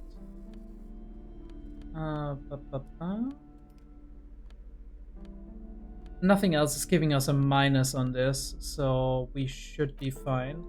Can we like smoke a cigarette to increase our suggestion? No, that's intellect. And we don't have any like enhancements that could give us some more psi, which probably would be some kind of like weird drug or something. Hi, Ace Detective. Are you here for more books? We're gonna try. It's a white check. Because you know each other. She's been talking to you so openly because you've talked before. Hang on, so you know me from before? Have we met before? Yes, I used to stand out there all the time before Mother told me to focus on my homework.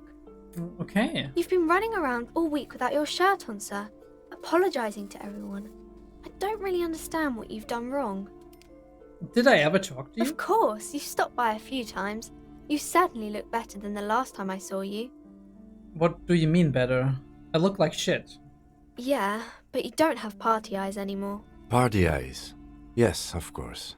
That makes sense. Party eyes? Kim, I'm stupid. What is party eyes? You know, like a cat in the dark, all big and wide-eyed. It certainly looks odd on a man. The swiveling eyes of a loony drug addict. That is what she meant. You were probably gurning too. Good thing she didn't say party eyes loud. Her mother's nearby. Fuck yeah. You should get some party eyes right now. Snap those sequins on you, boy. No electrochemistry, please. Now is not the time. Does that mean I've been partaking in narcotics? The girl doesn't know what she's talking about. Forget about it. Oh, baby, that's not what you have to worry about. Worry about the important thing. So why didn't you tell me you knew me to begin with? I didn't know I had to do that. She looks puzzled. I don't really like this detective deducting game anymore, conclude. Thanks, I've learned something about myself today. I'm glad I could help you, sir. She smiles. A wide, helpful smile. Yeah, I mean, that's nice. I guess. We actually have no money for... Like, we have enough money for the next day that we already gave it to Guard, but we don't have enough money for the day after that, so we should be a little bit worried, maybe. That being said... I'm sorry, by the way, if it's annoying that I'm changing stuff a lot, but I do want to min-max a little bit more here. Electrochemistry could help us. But to be perfectly honest, minus reaction speed is not great. Okay. So we look absolutely terrible. We look so cooked. It's not even funny. What are the gloves? The gloves giving it electrochemistry. We got logic, but minus authority. I'm gonna go for some visual calculus. We're gonna go for some half-light instead of interfacing. Shivers is better in this case than esprit de corps and visual calculus, I think. We got like some logic here, and we got encyclopedia here. Half-light and pain threshold. Let's go. That's actually better than shivers, I think, in this case. We could add some composure instead of empathy.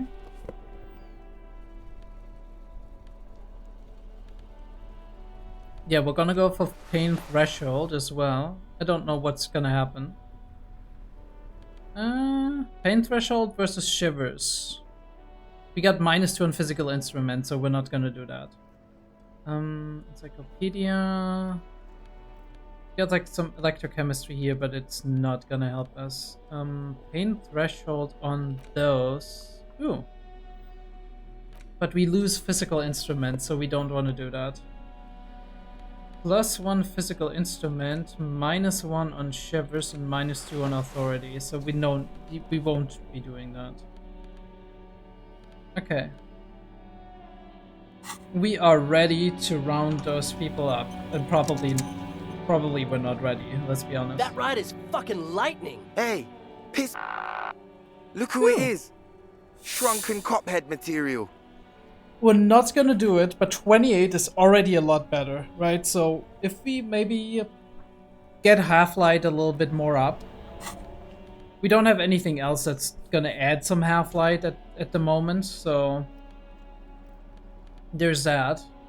I wish we had some outfits, because I would really like to have like some natural, normal way where we can dress up without rhetoric and empathy.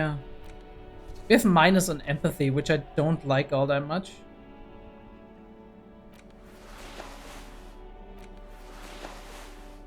Minus on perception, which I also don't like. I hate those minus ones, right? Suggestion and minus on half-light. I don't know. Doesn't seem that great to me. Some interfacing gloves, which is important. Savoir-faire and visual calculus.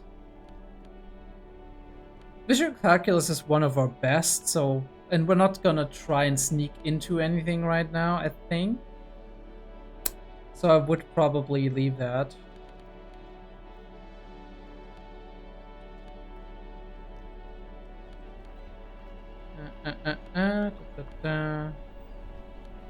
Drama versus pain threshold, definitely. Empathy versus composure and minus savoir-faire. We could probably. I'm not going -1 on perception. So we could actually go like +1 on perception on this one, right? Perception is always such a wild card because it gives you so much, like, just interesting stuff to notice.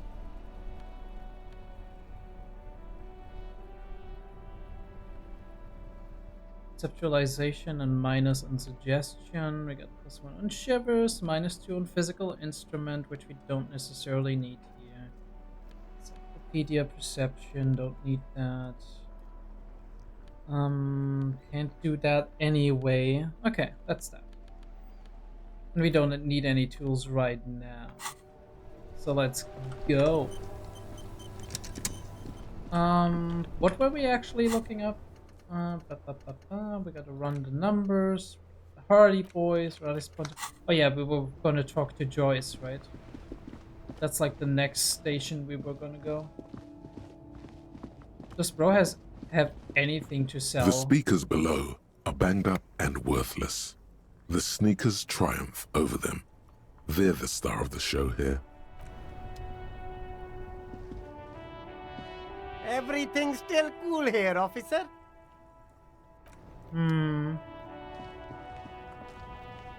You keep coming back. That's good, officer. Keep browsing those. You find the box smells like cat. Economical? What was that again? The shine on these sunglasses lasts a lifetime, officer. 100.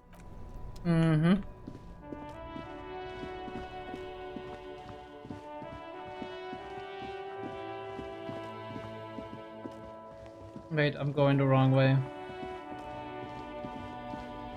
Kim, can you stop spazzing out, please?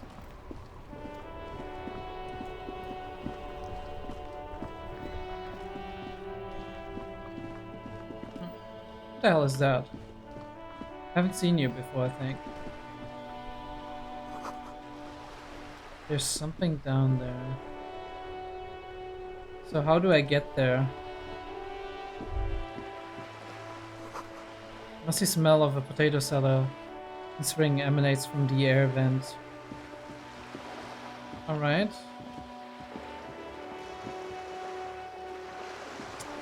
How do I get there? This post lavantore, a faint sticker on the side reads, RCM Immer.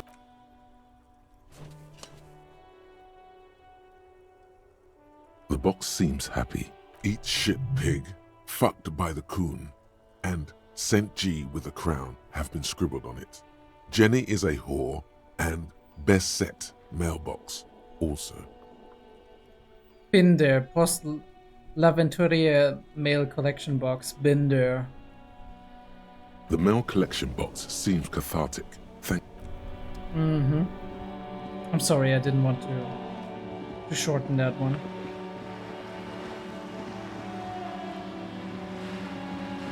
Need to be careful not to be too impatient. Oh, we can collect some tear. Let's go.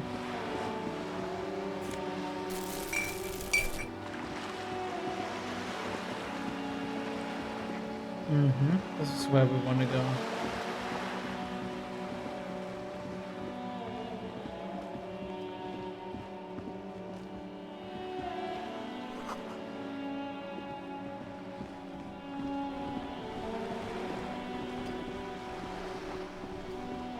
Alright, Joyce. Here we are again. You're back. Good. What can I help you with? I spoke with the lorry man at the roundabout. Yes, my eyes on the harbour have sent word to that effect.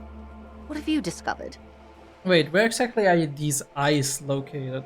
It doesn't really matter. And I do apologise for the surveillance.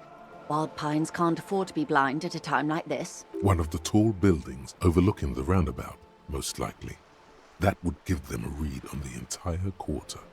I think we've had this option before. In any case, it's a relief to know someone has looked into it. If I may ask, will there be an official investigation?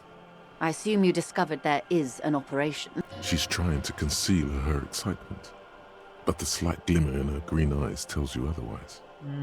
The lieutenant is about to interject. Cut him off. This decision should be yours.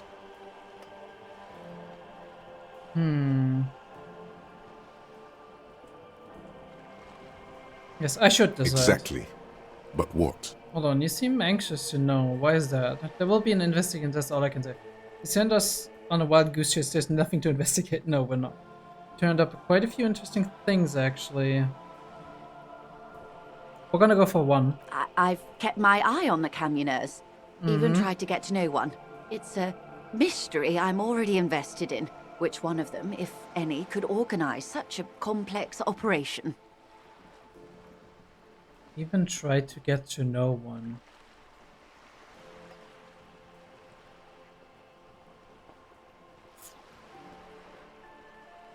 Are we going to share the information? That's the question.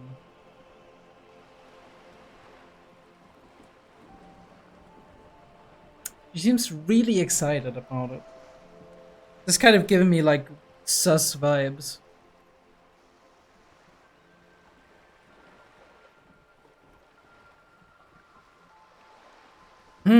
Maybe we play a little bit coy. Okay.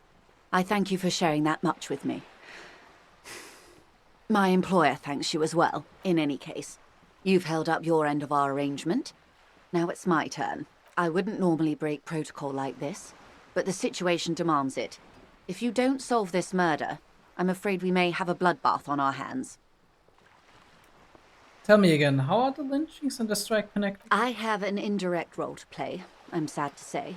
My employer experienced a momentary lapse of faith in me.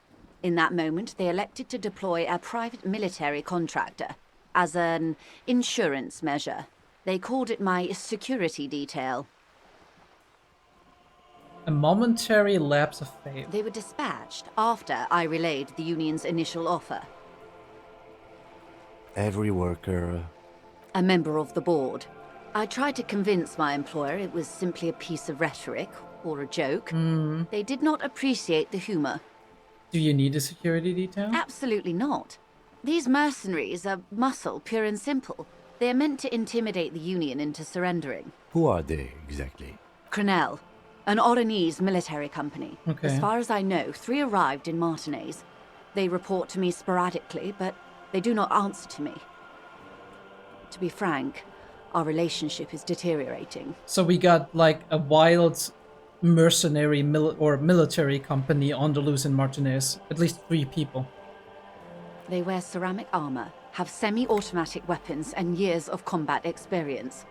They also have trauma and stressor disorder, and no idea how to conduct themselves in an urban civilian environment. So, what happened? The story is, one of them, the colonel, I don't know his real name, sexually assaulted a local woman while he was drunk and separated from his unit. This allowed some of the more militant Union members to subdue him. Allowed, so... I'm assuming that what she's suggesting here is that it was an excuse for the Union members. He was taken out behind the whirling in rags and lynched. Last Sunday night. Nothing. Mr. Clare refuses to let me into the harbour. I have not been able to discuss this matter with anyone there. The remaining 2 Crenel contractors carry out their orders, for now. For now? It's a smokescreen. In secret, they are conducting an independent military tribunal into the lynching. Once this investigation is concluded, executions will follow. And then there's gonna be revenge for that on the Union side. What is the nature of this so-called investigation? Whether to execute one, some, or all of the Union militants. This is a mess. I have to say, this is not Disco. It is not. Maybe the investigation can team up, share resources and intelligence. I doubt it. This is not Disco. It is very far from Disco. My only hope is that you provide a single, concrete suspect before the mercenaries indiscriminately pick theirs. Simply put... She grabs hold of the mainsail. If you don't pin this on someone good, and do it fast, they will identify and execute everyone present at the lynching. This in turn will force the Union to respond. They would have to project strength and power. Yeah. And then it's gonna escalate. The Debarder have over 2,000 men. It will be 1,000 to 1. Have you ever seen a Hornet invade a beehive, Lieutenant? It's not pretty. The Serai's giant hornet, the world's second largest insect, can kill 40 honeybees a minute, while a group of 30 can decimate an entire hive of 20,000 bees in less than 4 hours. These men work in tandem using semi and fully automatic firearms. Their armor is virtually impenetrable to muzzle-loaded weapons, even yours. Most Union workers don't have guns at all. Yeah. The muzzle loaders need to be reloaded after every 1 or 2 shots. The automatics every 1 or 2 minutes. Yeah, there's like a huge difference in that. As I said, a bloodbath. And they don't have combat training. See, Kim, this is that great bloodletting I've been telling you about. Oh, Harry, I love how your mind works. I can't see it happen. Too many things would have to go wrong first. No, this is like already going wrong. Isn't this a pretty bleak scenario you're describing? I think the confrontation is inevitable. Okay. See, Kim, this is that great bloodletting I've been telling you about. It appears you found it, yes. And I'm not happy for you. I'm not happy for me either. Isn't this a bleak scenario you're describing? Many bleak scenarios have already come true. Lieutenant W. Frater Dubois. All we can do is keep the rest from going the same way. One single concrete suspect delivered into civil court, and I may be able to defuse this situation. What was that about a bloodbath? Yes. I'm afraid this strike may descend into a small-scale civil war, with possible consequences for all I mean, of we know Rivishall that, West. but I like to be exhaustive with the dialogue. Since you are sharing, ma'am, this is also the RCM's worst-case scenario. Then we're on the same page, as grim as it may be. What can you tell me about Krenel? Not much. Their public resume is relatively good, as far as private military contractors go. I believe they were once called Downwell. They boast a long list of clients. Saint-Baptiste, Welchman Lorenz, Eintracht. A warning sign, however. The operations concerned all take place in third or fourth world countries. Guarding facilities, escort missions and such. What the hell is a fourth world country? Meaning they're used to operating in war zones. Yes. All the good conflict corridors, Supramundi, Yesut, the Seminese Islands, countries that don't have a good record reporting atrocious military conduct on their soil. Anything else you got on them? Sadly, no. Before this happened, I had little interest in them. Now that I do, I don't have the resources. She thinks. If you still have access to the ICP's database, you could run a better background check than I ever could. It may take some time, though. The ICP. Do you know a lot about the inner workings of the RCM and the ICP, ma'am? In my line of work, it pays to do your research. I was prepared to deal with the RCM. I did not think I'd be dealing with a group like Crenel. Could you contact the company, tell them to call them off? I have. And they will. However, these orders take time to reach what is basically a rogue unit out in the field here. Until they do, it's all on us. Yeah, so it's like basically they've just been sent off without any contact for their own security, like for the security of the company as well, which is kind of shitty, but how it goes. She's being truthful. She is pressing them as hard as she can. He said deceased assaulted a woman? Or he didn't. This is information passed on to me from some teenagers loitering around the canal. I cannot testify by it. Wonder who those teenagers are. Maybe we can find them. Maybe you already met them. Who did the passing on then? The remaining contractors. Their tribunal. It's what they believe. What did the teenagers by the canal say? That the man was killed because he assaulted a local woman. I've asked around a bit. This seems to be the accepted story around Martinez. The lieutenant consults his notebook, his eyebrows knitted in concentration. Odd. We haven't heard any reports about an assault in connection with the lynching. Where did it take place? And when? Wait, didn't we hear though? Right? Like when we were asking about the Hardys? Last Sunday night. Maybe at we the didn't. Whirling in Rags. The hostel by the gates. Supposedly, the colonel was drunk, maybe on narcotics too. Either way, he's alleged to have sexually assaulted a woman. Sometime later, a group of dock workers got their hands on him. And who was this woman, though? That's a good question, officer. I don't have the slightest idea. As I said, it's a rumor. About a rumor. In any case, it's what the colonel's remaining colleagues believe. I think the woman might be, how was she called? Sylvie? We have to ask that.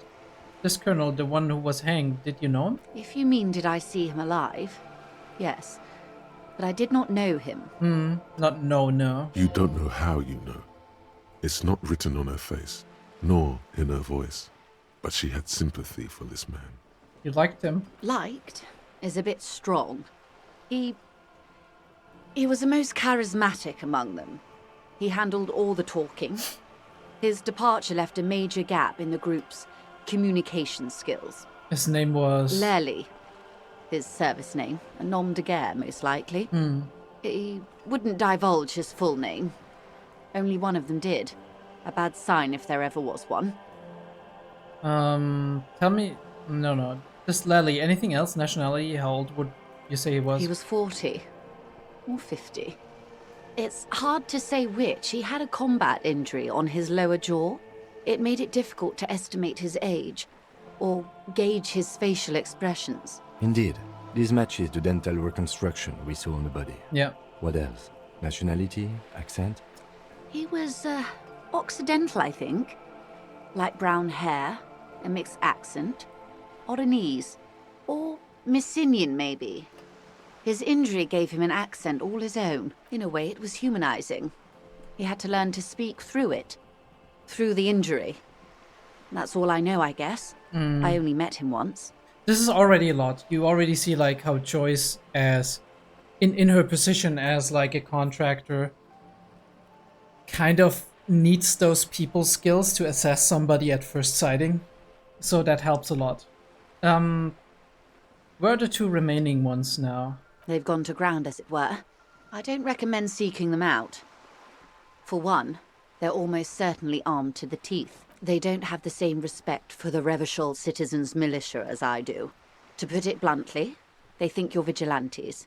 Ghetto savages. It will not be a fruitful meeting. Vigilantes. You're a professional officer of the only legitimate authority in Revachol.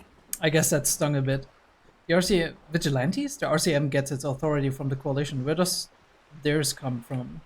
We'll still need to know where they are. Somehow, I doubt that lecturing them on the legitimate use of force will persuade them to stand down. We still need to know where they are. You're likely to run into them eventually. When that happens, I'll be in a better position to mediate if I don't appear involved. Where are these mercenaries? Holy shit. It's one of... Oh, I almost didn't see it, right? Like, because I didn't think of him, but... I mean, that makes sense. One is obviously the scab leader at the harbour gates. The one chanting the idiotic slogans. He's barely maintaining his disguise. The other has a vantage point in a building south of the roundabout. They were keeping tabs on you while you were canvassing the lorry drivers. Vantage point in a building south of the roundabout. Is that the one that we happened upon earlier? I'm not sure where that is. South of the roundabout.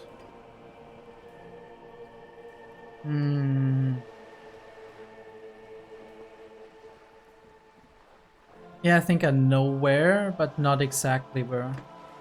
One must be the goon and ill-fitting workforce by the harbor gates, the scab leader. That may be so. I still hope you heed my advice. There's no need to kick the hornet's nest. Yet. For all your talk of averting this catastrophe, the situation at the gate is a powder keg. Does this not bother you? Of course it bothers me, Lieutenant. But my hands are tied. How would my employer react if it appeared I were intervening on behalf of the Union? Your concern may be appearances. Ours is keeping the peace. Tim is right here. It's really like this could go wrong any second. One is probably in the building overlooking the roundabout. That would afford a good vantage point. In any case, it's practically inaccessible. Where is your radio for contacting them, if I may ask? Do you have an earpiece? Heavens no. I'm not an undercover agent. There's a shortwave at the ship's wheel. She nods towards the sloop's cabin. I had another question. I hope I can answer it better. How much time do we have? Until the executions start? Truthfully, I don't know. It depends on their progress identifying the members of the lynch mob, and their impatience. Maybe you should be careful not to say anything in conversation to them regarding that. They don't report their progress to you? Not on this matter. I'm afraid they consider this a personal initiative. There's a brief silence. Seagulls squawk over the bay. It's a matter of days, not weeks. That's enough for now. I am sorry to have been the bearer of bad news. If there is anything else I can help you with, please ask. Now can you tell me about these tattoos? Of course. Excuse my hesitation before. She reaches over the guard wire and takes a photo, holds it in her hand. For about half a minute, in silence. She wears fingerless gloves. Her fingernails are cut short and fractured, like those of a working woman. It was taken with a trigette not long ago. This is the man's upper body. There were no more markings on his hands or legs. Stay quiet, observe the woman's expression. Her mouth is relaxed. The accordion lines near her mouth vanish. The pearls of her eyes move slowly on the photo's surface. She has no excess of emotions for this cadaver. Has she seen dead bodies before? It's likely. Alright, thank you, empathy. What do you think, Joyce? Sorry. I was trying to see if I can read the web of interdependencies between these points. The stars. I can't. But that's how you read this story. The points themselves don't have letters, numbers, anything. Their size, location on the body, and distance from each other tells you what they represent. That must be really complicated, right? Interdependencies between different points and, like, distances? Like vias on a microcircuit? Close. Port cities. This is an Oronese map of the waterways, a sailor's tattoo worn by wayfarers of the Dolorian century. Over 300 years ago, the sailors would mark their bodies to map their travels. What is the use of this map? The sailor's soul would use it to fly back home if they should die abroad. This is a sort of contraption to be reeled back in by. The silver cord, they would call it. So superstition in a way, or is it actually true? Because we know the Pale is true. What travels did the dead man make? Quite a few. Vredefort, the Oronese capital, traditionally stands on the right shoulder. He started somewhere near here, I think. What next? Then he made his way to the Preto Grande, through what I think must be the Stutz Canal, an artificial channel through the Occident. From the Preto, he sailed to the Insulindic Ocean, first the Semines Islands, then this. What is that? Revachol. Those are the two constants. Vredefort on the shoulder, and Revachol in the heart. They started the tradition of these maps right after the discovery of Insulinde, at the dawn of the Interinsulary Age. Okay. The old world passing by, and the new world already here. You said you can't read it. I can't. This man was no sailor, and these are no ports. I can understand geographic fragments, but not their meaning. Okay. In Martinez, looking into Krenel, he writes in one. Then the man puts down his pen and rubs his temples with both hands. Outside, there is a siren. Distant gunshots on the streets of the Jamrock Quarter. Martinez, looking into Krenel. He writes in one. Then the man puts down his pen and rubs his temples with both hands. Outside there is a siren. Distant gunshots on the streets of Jamrock Quarter. So a policeman is in Martinez looking into Krenel. But not us, right? And we just got the information with Krenel. Vredefort? Vredefort has a military academy. The Semines Islands saw a recent conflict. In Revachol, he was executed. This man is no brother of mine, but this is his service history. Maybe it's record of his military career? I mean, we're basically saying the same thing in different ways here. That makes sense to me. We have no more use for a map of the waterways, just like we don't need sailors the way we used to. This is what the custom would morph into on the Occident. Mercenary tattoos. For all the boys looking for adventure, a blood spatter on the seas. Who could tell me more? His platoon members? The other contractors. Though I do not suggest you go and show them that picture. This man was their friend and comrade. It could go this or the other way. Maybe if you're tactful, it could be beneficial. We need a lot of empathy for that and suggestion, I think. Surely there are other people to ask about the tattoo. This is not necessary to complete the task, officer. It's a dangerous side task. Search elsewhere. Ask Mercer, you're right, not a good idea, leave it off the schedule. No, I'm gonna mark it, but I don't necessarily have to do it, right? Do what you have to do, Detective Dubois. I don't think deciphering that tattoo should come before public security. But if you should wade into the mob to find out, I couldn't stop you. We will be careful, ma'am. It's all for the tattoos. Thank you for your help. Is there anything else I can help you with? I think we're done for now.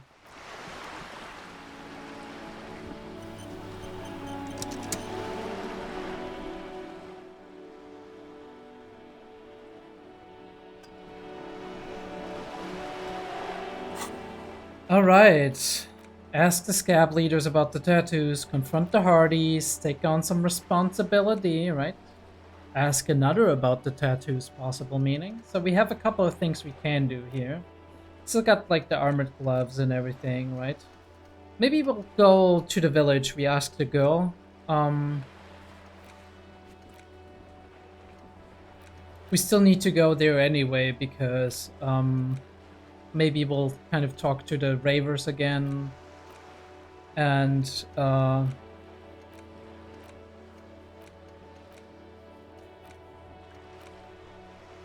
yeah, I think that's about all, but we can go down and see, and then we will probably end this episode, maybe? We'll see. Entirely depends what we find in the end. Actually, since I'm seeing you right here, can we like talk for a second? I'm going to the balcony. Alright, let's talk to you for a sec. Hello again, officers. Have you come to admire my mural? And fuck the World Center best. I don't believe it. I've never known those boys to have manners. The bemusement in her voice doesn't fully mask genuine tenderness. Okay. Okay. I think they're afraid of you. Maybe it's just skull solidarity. They seem to hold you in high esteem. They'll never be skulls, but their hearts are in the right place. Skulls are silly. What? No. Skulls are cool. Can I be a skull? Fat chance. But you can still do your part to revitalize the neighborhood. Okay then, how's that? She throws you a conspiratorial glance, then presses her finger to her lips and squints up at the sky, as though straining to hear something in the distance. Have you noticed the quiet? Every so often, you might hear a gunshot pierce the air somewhere in Jamrock. But in Martinez, no gunshots, no sirens. The people are languishing in boredom and complacency. What are you trying to say? This place is a sepulchre. We'll paint it red. We bring the raucous. You bring the sirens. All right, Cindy. Catch you later. Don't do anything crazy. Though you probably will.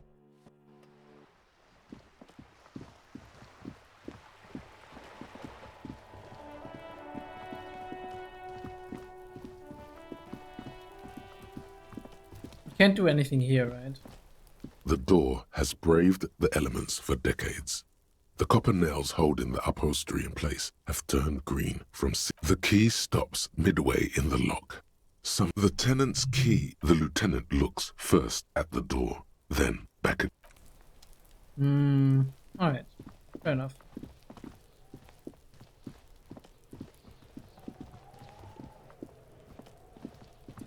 Kuno's still playing in the courtyard. Like, did he even go home? Honestly, I want to have what he's having because he seems to have boundless energy.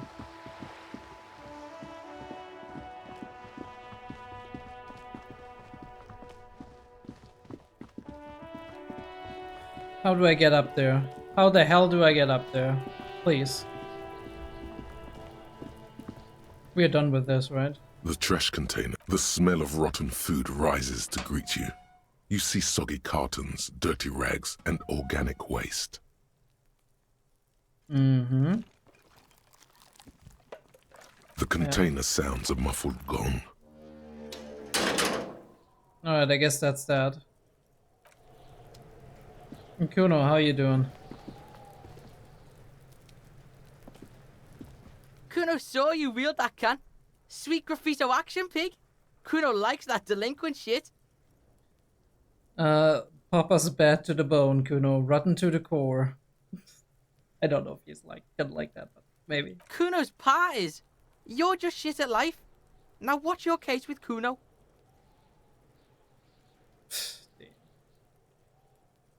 I talked to Manana about your armor. So? He raises his eyebrows, projecting aggressive indifference. He told me you promised to sick the pigs on him. Said to thank you. He wasn't too keen on chasing down that armor anyway. Fuck, okay. Kuno's a giver like that, yes? He looks slightly confused. Kuno sent your fat ass running around like jello! Look, pig. Kuno sent you to rough some people up. Kuno played you. That happened. Now you and Kuno should move on. Good idea. Yeah, let's move on. Yeah, that's what Kuno said. Don't be saying what Kuno said back to Kuno. Get the fuck out of here, Patterson Kuno. After this shit, you better have something real interesting to say if you want to stay in Kuno's face. Yeah, real interesting. Kuno doesn't fucking care. Yeah, kid, I don't fucking care either, okay? You do you.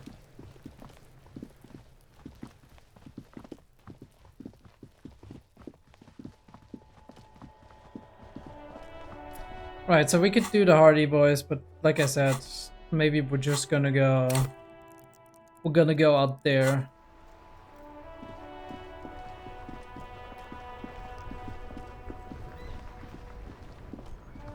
Ask the little girl about the armor.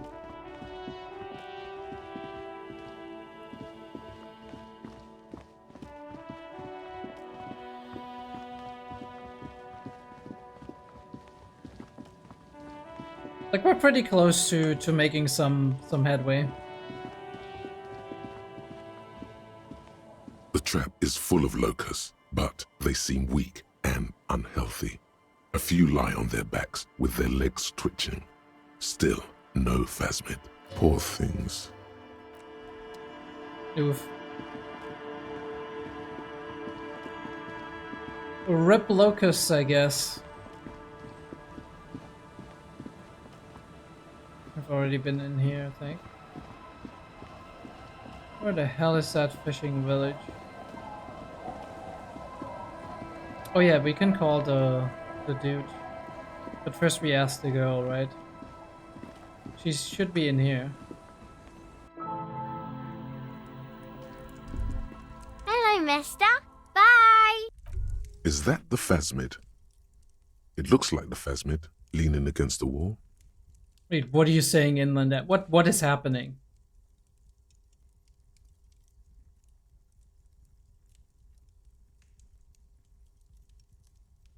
It's not the phasmid. It's not even organic.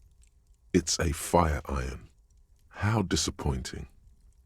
This is what I get for trying to be a scientist instead of a cop. I mean, I'm not even a good cop. No, we're not gonna be sorry for ourselves. Of course that wasn't a phasmid. It was way too big. Don't be too hard on yourself. You couldn't have known that for sure. And besides, finding this phasmid is your special destiny. Give the dream You of can discovering feel it. the Insulindian phasmid a rest for now. Mister, what were you doing in my fireplace? There was a phasmid in it. I was trying to catch it. Oh. Okay. She not serious. Just passes over. I heard there was a girl here who has armored gloves. Is that you? Oh. I had gloves. Very big ones. Heavy, too. Had. Past tense. Where did you get these gloves? Found them when Lemmy and I were playing hide and seek. In an empty house. Where no one lives.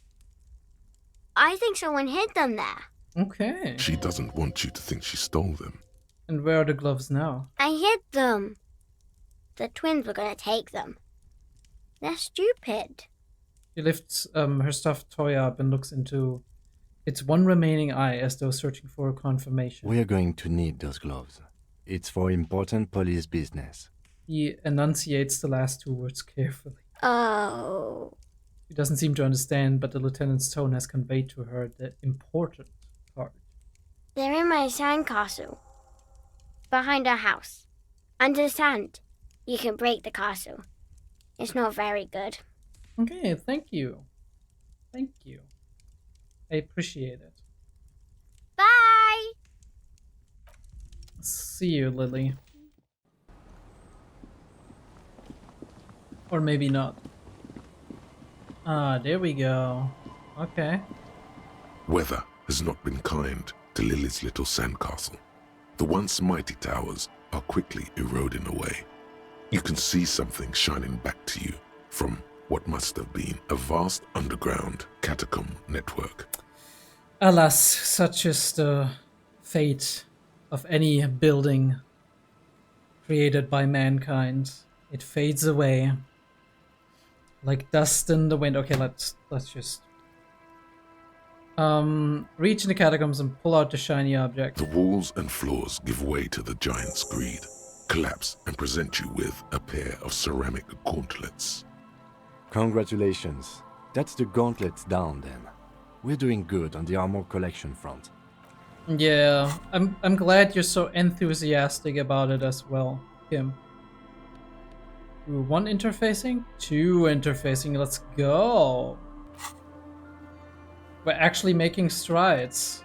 Who would have thought? Let me see. Uno.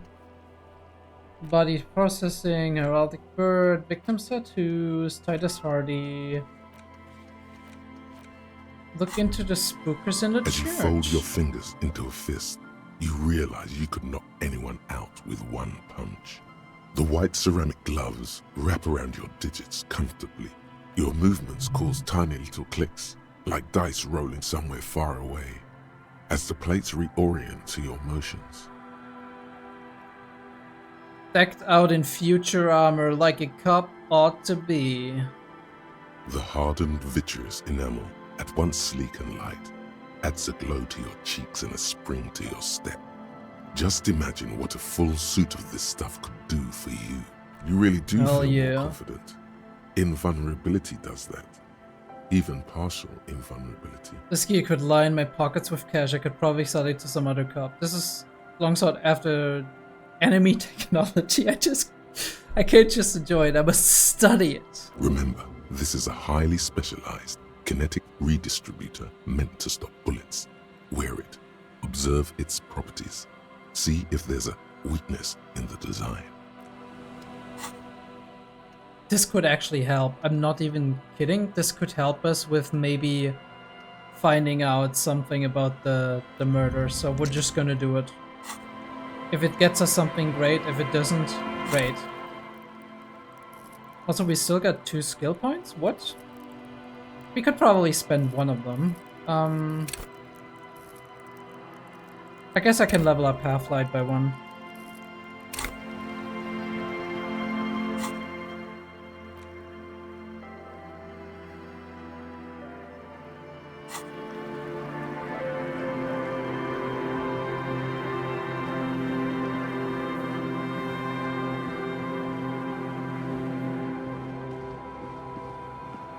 Who's littering this trash over here? Oh, we're back at the church.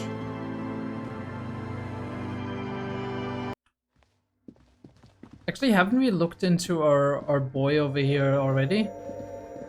I'm pretty sure we have. Oh, hey, wait. There's coffee in the back. Oh, wait. I meant the mother's love. Coffee in the back. Something familiar about that. Coffee and stale cookies. Can we ask something? The ones in the tent outside? Right? I see them. Guessing they're the ones who call me a crab. Probably scared of me. Just you won't get in the way of some enterprising youth. Their business looks promising. Turning a church into a nightclub. I have to say, it's a great idea. You should support it. Absolutely, man. Wouldn't bother me none to have them spin music in here. I'm usually way up there, imbibing. Might even be nice to have some company. He said that in spite of himself. He's more attached to the human than he'd like to think. Okay. It doesn't get us the thing, right? It's like, look into the spookers in it. Which spookers?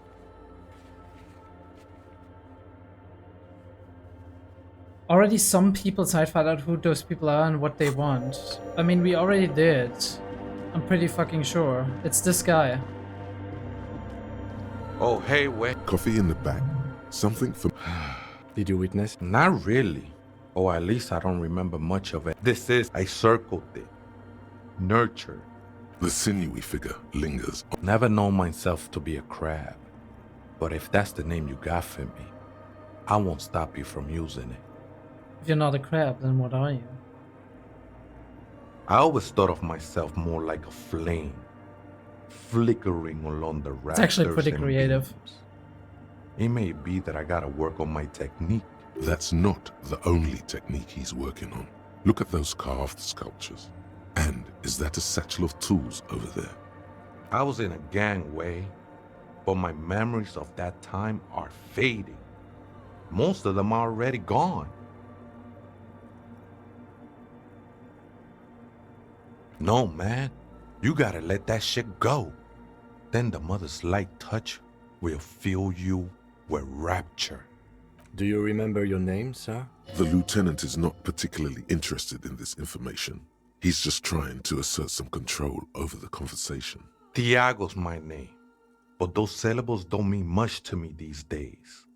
A name isn't just your identity, but also, so to speak, your place amongst your fellows.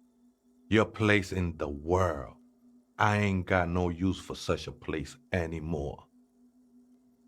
Raphael Ambrosius, no. My name is Harry. That's just the thing, Holmes. None of that matters. He ignores your hand. His limbs are mere shadow below the ceiling. Right, so we kind of have found out a decent amount about this guy. So... The machine's keyboard is still illuminated, revealing fluorescent play and print buttons. I'm really wondering what the problem is with finding out about the people here. Because, like, we should know enough, right? Unless there's even more people. And I don't think that was the case. I think that the thing was this guy was sneaking around in the church, and that's the problem. Hi again. So, how are things going?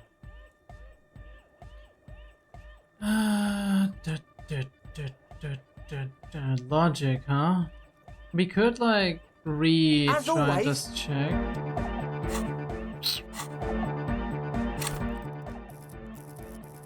Let's do it.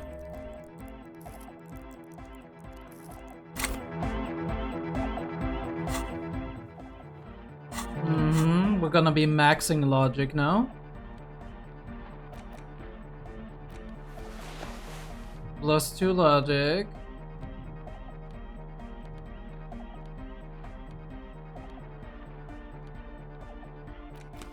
+1 logic.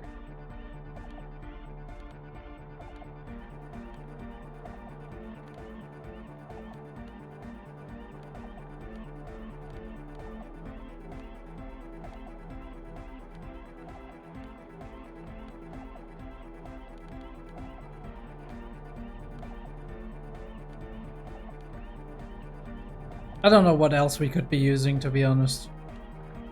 Do we have a minus to logic somewhere in there? Doesn't look like it.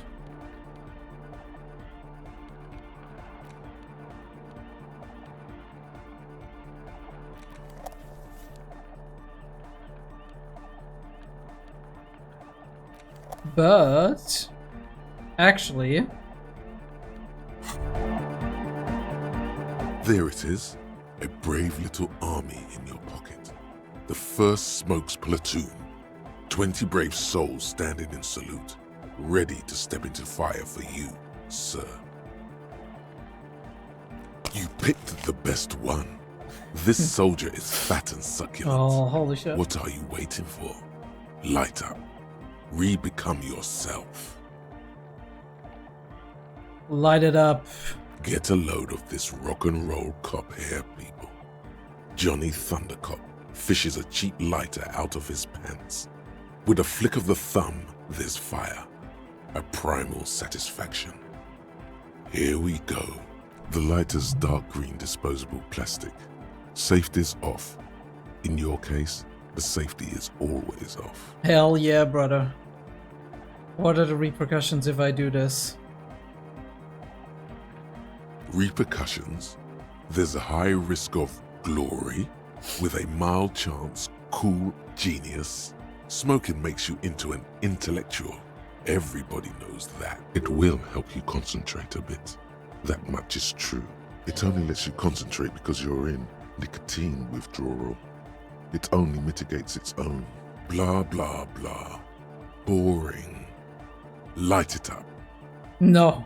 Throw it away at the last second. Already you regret it, looking at the pack. But don't worry. You can come back to this later.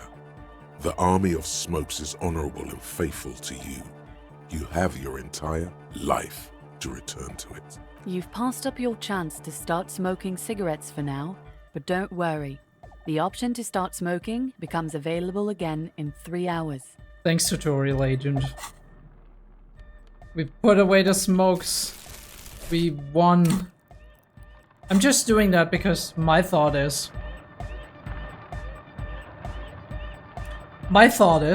probably or not probably, but we might actually gain something from it down the line. If we haven't smoked for a while, it's gonna be like, oh, there's this effect coming.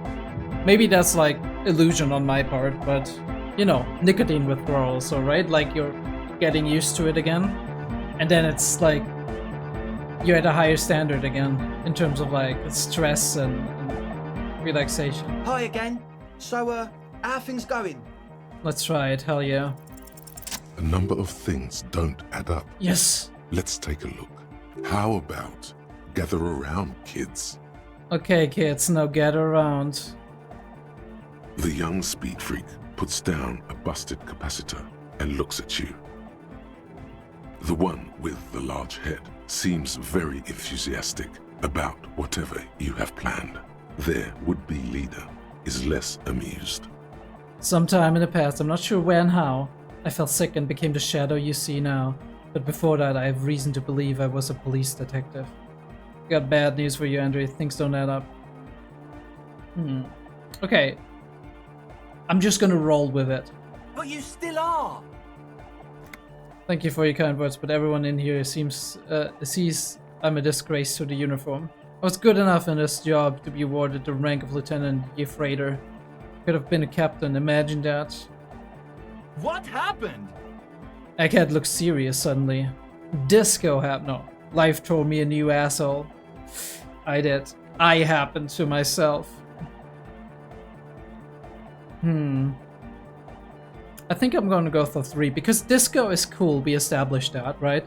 Disco is like a feeling, it's something like a spirit, right? And it's cool.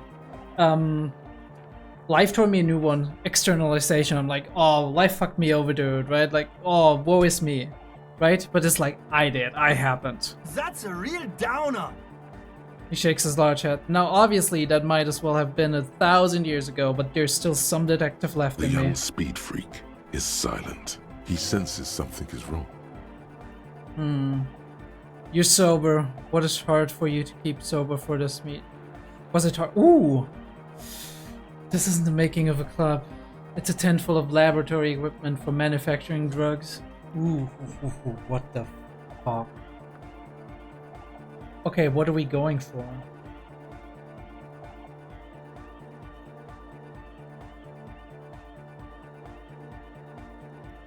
We don't need drugs to be hardcore. Shut the fuck up, Egg. Ooh, Andre didn't like that. Maybe not today, Egg, but you need drugs to get through the days when you're not expecting me. Climb down from the equestrian monument, cop man. Consciousness is new to the universe. We all have our ways to ease the shock. Bottom line is, I know. What exactly is it you know? This is the makings of a club. This isn't the makings of a club, it's a tent full of laboratory equipment for manufacturing drugs. I have no idea how you arrived at that conclusion, but it's wrong. Look, we even have speakers. Points at the speaker. One speaker. They have one speaker. Where's his friend? Did he lose his friend? That Nosophat here is here for its active ingredient. Okay, wait. Where's his friend? Did he lose his friend? What do you mean, friend? The other speaker. You have only one. It's a one-speaker system. It's monodynamic. You wouldn't know the first thing about sound reproduction in anodic music. Other speaker. This may be the brain damage talking, but you've definitely never heard of monodynamic or one-speaker systems. It's not the brain damage. Encyclopedia is never wrong. That Nosophat is here for its active ingredient. He said it was for his nose. What more do you want? Likely pseudoephedrine.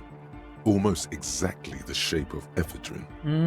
Ephedrine makes you happy, and so does pseudoephedrine. The distilled water, cornerstone of a clean lab. And of all cellular-based life. What's your point, Lawbringer? Not exactly, it's distilled water, right? Like it's mineral low, or devoid of mineral.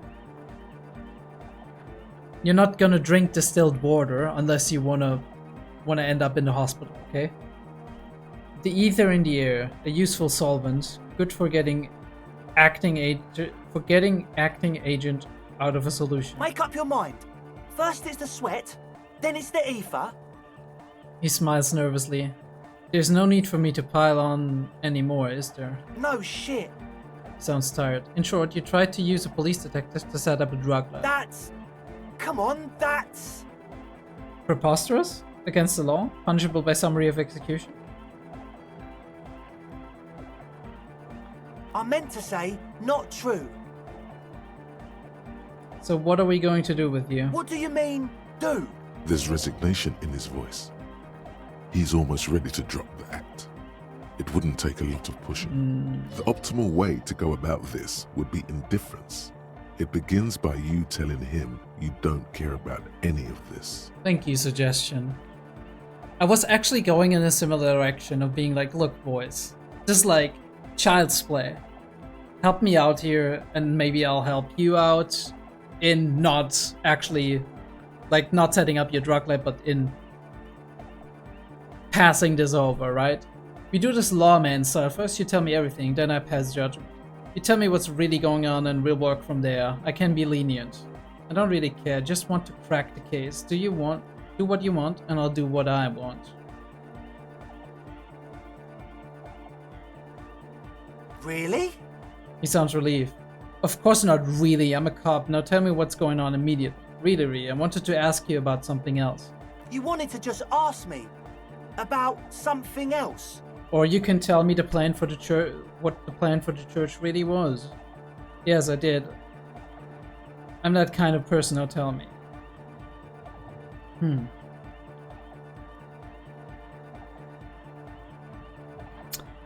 Okay, I'm going for this. He thinks for a moment, then opens his mouth, but closes it again. Then finally raises his hands. Things are just way too hard for an entrepreneur in this city. It's not like we're not going to turn the church into the wickedest club in East Revershoal. Because we are! We totally are! We just got to turn it into a speed lab first. You know, to get our foot in the door. And why did you need me? Like I told you, spooky arseholes moved in while I was getting all this stuff together. A month ago, the place was empty, and now it's all spooked up. They're not really spooky, are they? No, man. They're spooky, all right. It's just that they would also probably call the police if we started cooking speed in there. But the sign was way off too. I couldn't feel the love at all. So, what now? This is it. Judgment time. Give me your cash. I want to be paid. Pack up and report to precinct 41. Arrest them. Get lost. I don't want to see you again. Evict them. Let's do this clean. No speed lab, just a club for anodic music. Yeah. I wouldn't work without the lab. Do what you have to do to keep the club alive. No. No. Do it without it. I have to look into the spooker situation before I can decide what to do with you. No. Let's do this clean. No speed lab, just a club for anodic music. Yeah! The young man's smile widens to inhuman proportions. His teeth beam in the floodlight. I knew it. The would-be leader drops his spiked head between his knees. It's impossible now. No, Andre, it's harder now. This hard cop has come to show us how much the fish is, and the fish is always so much more. We Bro, all this guy. know there was never going to be a club for anodic music with the Speed Lab. Now it has a fighting chance. So there was never going to be a club in there? There needs to be a club for anodic music in there. Needs to. Everyone hates each other. Everybody hates it here. It's all just drugs and we're slaves and I can't. We are running out of time. Bro, speaking the truth here. We need a win, Andre. I promise this will be a win. We won't cook speed in there. We'll do it clean. We'll do it true. We'll do it sober and real and beautiful. This will be a victory for the light.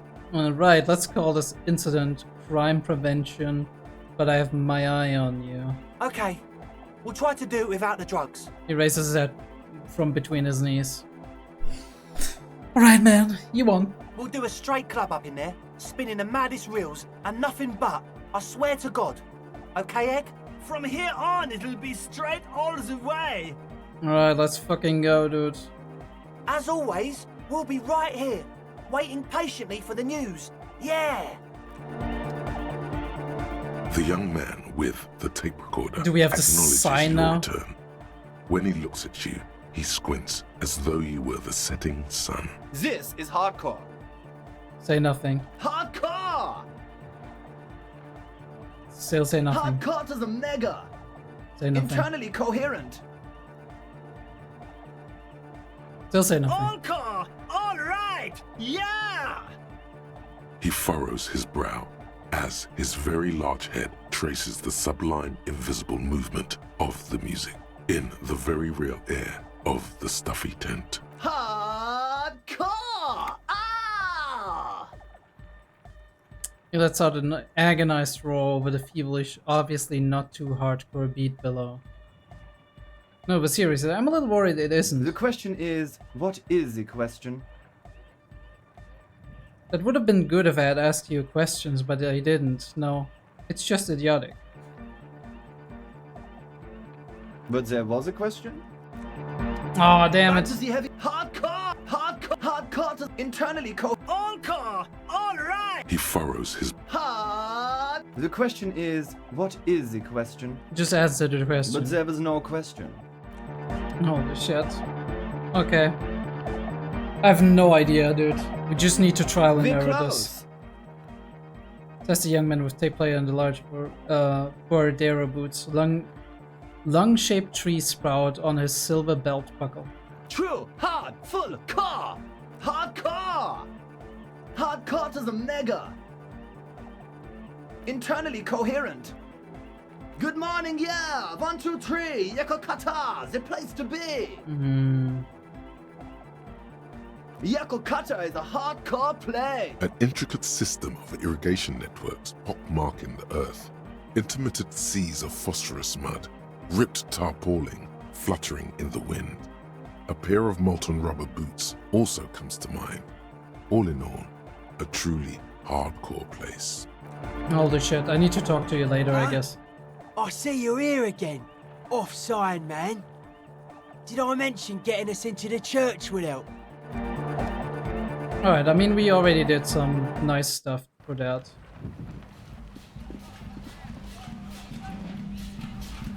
Hello again.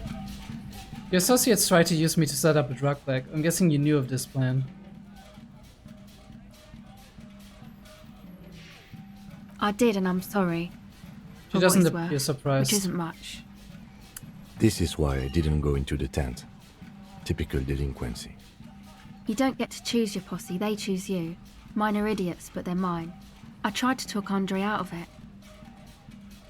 I don't care. I'm loco. I just wanted you to know that I know about the plan. Should have tried harder. Misleading cop is no joke. I know. I should have been able to control them. And I will in the future. I promise. May I ask? What did you tell them? Do what you will with your dance club plans. Just no drug labs, please. Thank you. I'll get them under wraps. I promise. More empathy, huh? Maybe we can do it. I'm gonna try it. The device is still warm from her touch and heavy as a brick from the batteries inside. The company logo, Omicron, adorns its yellow plastic cover. Inside, the tape is rolling. The girl looks at the device in your hands. We keep winning. We keep winning. I'm sorry you have to sit here on the ice, feeling miserable. At your age, or at any age, in this weather, waiting for it to get dark. She looks you in the eye, her pupils wide, surrounded by a ridiculous amount of makeup. People who built this world intended it to be better for you, but they failed. It is easier to live in their failure with this by your side. Tap on the tape recorder. The wind howls. She remains silent. It's real. Tell her. It's not a childish fantasy. It can be a real weapon against what's coming for you now. What is? The dark. I know. I'll stick to it. Her teeth rattle. She takes the device from you and places it in her lap. Something changes between you two. She looks at you differently now. As an equal. A fellow human being. So thanks, I guess, for the psych session. Maybe I can return it. What's been eating you, officer? You said eating me. There's nothing eating me. Come on, I can tell. But, okay. Be a boyadero about it if you want to. I guess there is something that's been making my life hell. What is it? I think it's the plight of the working class. Everyone's just mooching on the entrepreneurial class, shaking the doers. Okay, dude. I think it's all these foreign people taking our jobs. Okay, bro, we're getting worse and worse. People just keep putting their selfish interests ahead of the greater good. Okay, that's maybe something to be... I mean, the working class too, right? But that's like... Oh, really? Yeah, no one understands that sometimes you gotta make sacrifices for the sake of progress. It's all very distressing. So, the thing that's been eating you is the slow pace of social progress? Don't get me wrong, I'm all for slow and steady progress. I just wish people would be a little more reasonable is all.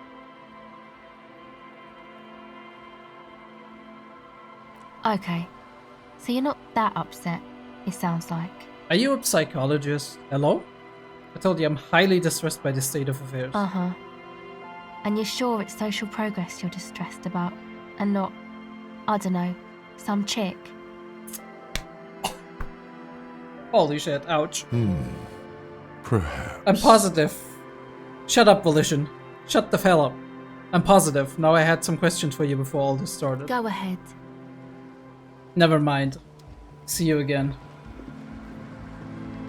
Alright, so she looked right through us. That is insane. That is actually insane. He just went in there, she was like, "You sure it's not some chick?" And he just crumbled. We just crumbled.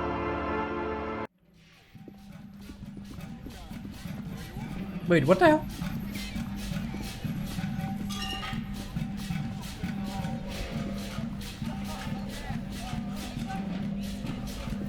Oh, hey, Wei. There's coffee in... Coffee in the back. Something familiar about that. Coffee and stale cookies. Alright, that's interesting. Maybe it was kind of like a glitch with what's about to happen, which is the ravers getting in here and setting up the nightclub. cool though. I guess.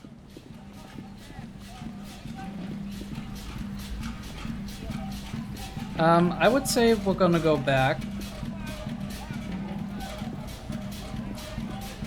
Unless, nah, we're gonna check the traps later, I would say.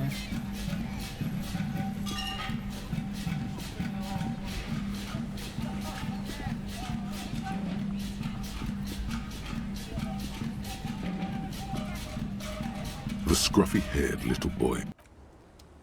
Alright, bye kids. Oh, it's probably because we're like, still having this in our hands, right?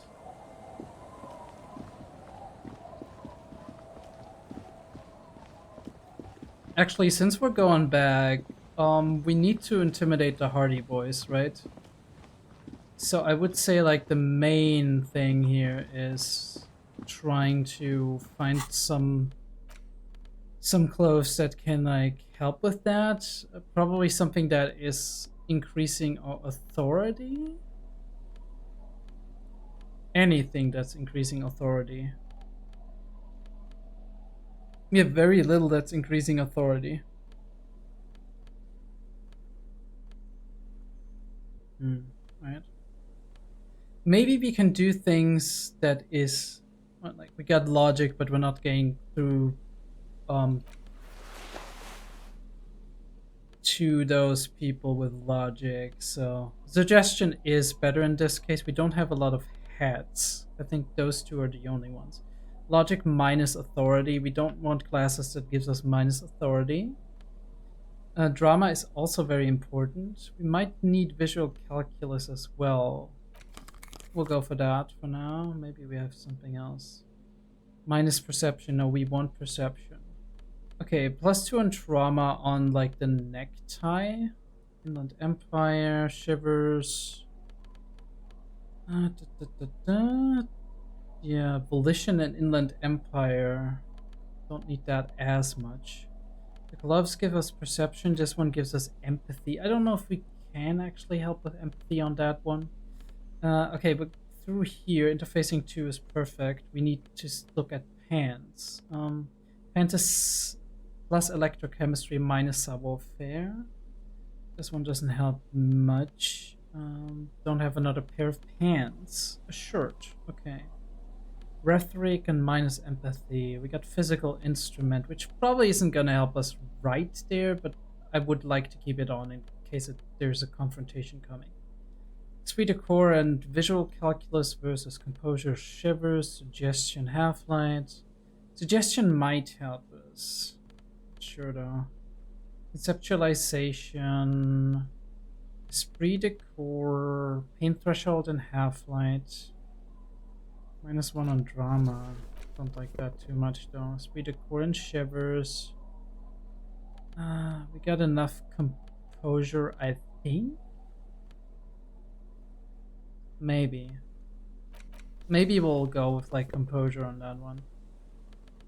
If something that increases composure. Pain threshold and volition is obviously a big one. But I also want to look cool. That's also a thing. Right, visual cortex, trauma, that's like encyclopedia, but we have minus on perception. Right.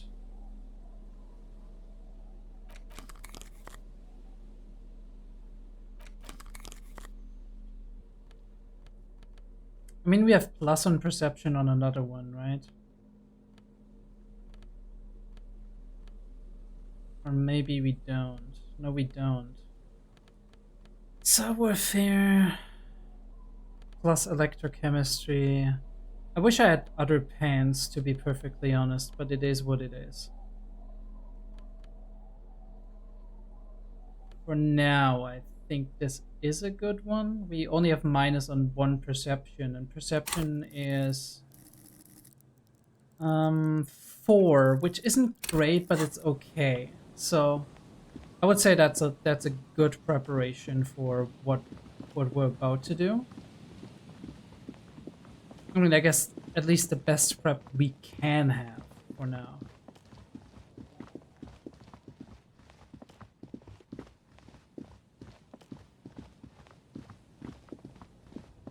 We don't have like the fallen stuff because like we have $1.92. I don't even know what we're about to do.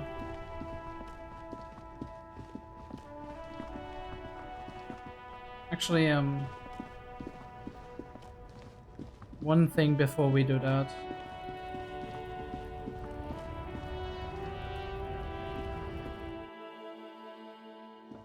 Let's go to the tear machine. The tear machine stands. Your bottles close. Yeah, that's nice. Can I actually do something here? A small cabinet on the wall is filled with various medicine bottles, nasal sprays, and blister packs. They all bear the Saint Baptiste Pharmaceutics logo. I would like a Nosophat, but first I need to see A if colorful. Again, I'm obliged to inform you that both alcohol and cigarettes. Yeah, shut the fuck up. No offense. No offense, okay. Okay, we're gonna take some like. Okay, here. I hope Saint Baptiste makes. Okay, here. I hope Saint Baptiste makes you feel better or something. Yeah, thank you. I'll take like 2 Nosophat, just in case we have like a physical confrontation going on.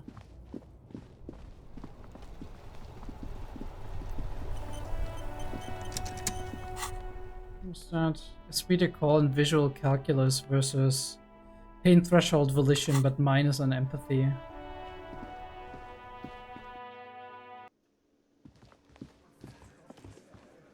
Not quite sure. We'll see. We'll see what happens. Let's go. Looks like the circus left town, but the clowns are still here. Let's talk to Hardy. Guess what? I've connected you to the local truck. I talked to Joe as the Mercury hanged. His friends are coming for you. Okay, we'll start with the... I don't know if I want to start with the drug trade. I'll try the angle. Like hell you have. There is no local drug trade. This place is as clean as a rifle. Go back to Jamrock and ask the local junkies how clean your streets are in Precinct 41 Kilos. We'll do that. In the meantime, did you know that there's an abandoned lorry at the intersection that was used to move raw ingredients for drugs from Terminal B to Jamrock? The person driving it was present at the hanging. It was one of you. We've connected the footprints.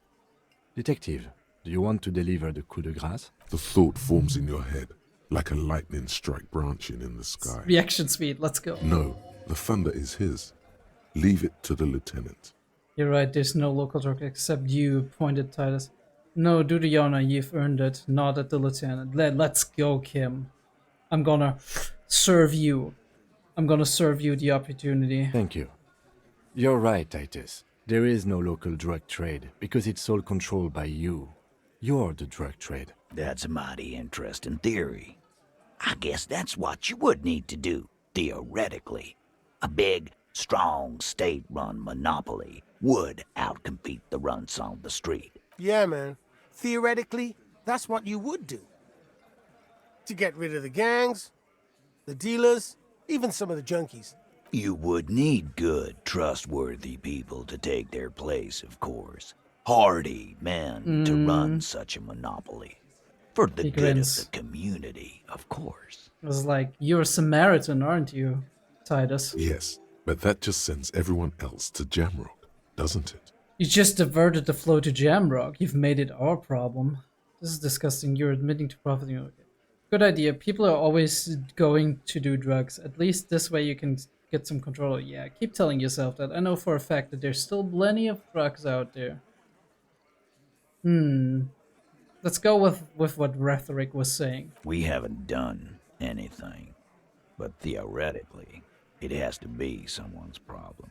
So it might as well be yours. Takes a sip of his beer and smiles. Titus, I'm amazed. Where is the same professionalism when it comes to other topics? You're doing great. I hardly have to interfere at all. I don't know, Lizzie. I guess theoretical things don't make me emotional. Now, was there anything else? I was sorta gonna get my brewski on. Not quite yet, Mr. Hardy. There were 8 sets of prints on the crime scene. There are only 7 Hardy boys here. the Atari, the one who's missing, she runs the thing, right? My answer is fuck off. Mind your own business. There is no 8th Hardy. I run this goddamn scene. Finally, you got something out of him. This could prove useful in the future. And here we go. Back to the usual. The woman sighs. You should be sighing, Elizabeth. I know! Fatty walked on all fours. He's so fucking fat he left 2 sets of footprints. Despite everything, the little man is quick on his feet. Go fuck your mom, Dennis. That's more like it, boys. You heard him. It was Angus on all fours. Anything else you need to know? I talked to Joyce, the merc you hanged. His friends are coming for you. Yeah. By friends, you mean his squad mates from Crenell. Wouldn't want to beat up his grandma. Just snickering in the room, some of the men put their beers down. Yes, they're forming some kind of tribunal and they're coming for you. This is what happens if you take the law into your own hands. Other people start doing it too. Let them come. The Hardy boys are right fucking here. Blondie yells across the cafeteria. You heard the man. Right here. We're armed. We got the whole district behind us. And Glenn. Glenn is fucking crazy. Yeah. A well-oiled murder machine. He punches Blondie on the shoulder. You know that a single Ceres giant hornet can kill 40 bees in a minute. I don't think he's gonna connect those dots. This Crenell is bad news, you know that, right? The mercenaries are armed with automatic weapons. We got weapons of our own. We got Ister 50s, Zeelagers. Glenn's got a knock cannon at home. Will they pierce ceramic armor? I guess we're gonna see, aren't we? It doesn't sound so sure anymore, Titus. That was an unsure phrasing. See what? They don't. See what? They don't?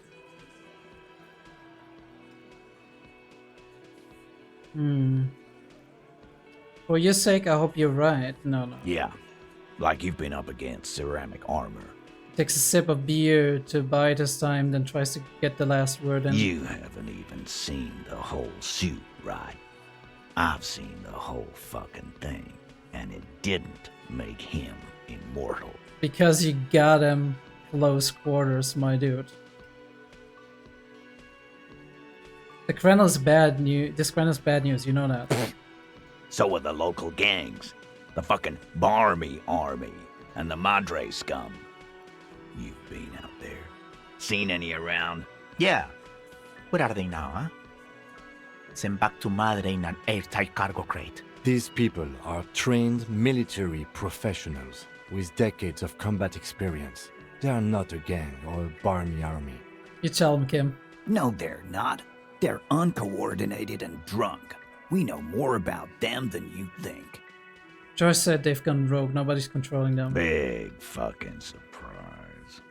They hire psycho scum, arm them to the teeth, and let them loose in the city. What do you think is gonna happen? Do you know what that is? Okay, I'm gonna say this, but it's probably not gonna have any effect on him. The fuck is that supposed to mean? You're the bees, they're the hornets. We're not bees. We're men. We're socialists. Alright, dude. Easy, E. He's trying to phase you. What are you trying to do? Scare my men? Kind of. Okay, conclude with a shrug. Your problem, I guess. What do you mean, okay? I mean, okay, they're going to wipe you the fuck out, Titus. I mean, okay, you got this, you got the numbers. I mean, okay, I'll be on your side when they come. No! What do you mean? I mean, okay, you got one more gun on your side. Once I find mine, I lost it. Shit. Okay, I guess I'll be gunning you down right alongside. No. No, they won't. Get out of here with your negative energy. He really doesn't like you ruffling their feathers like that on what might be the eve of battle. All he means is that the situation is serious. No wonder you cops get shot to shit every day. Can't go to war with an attitude like that. Alright. This is gonna be hard. I can't save here. So I can't reload. We're gonna try this 58% white check. It's a white check, so it's fine. As you look around this room full of sweaty men, swearing, drinking, spitting out tobacco, does this look familiar? I am on fire today.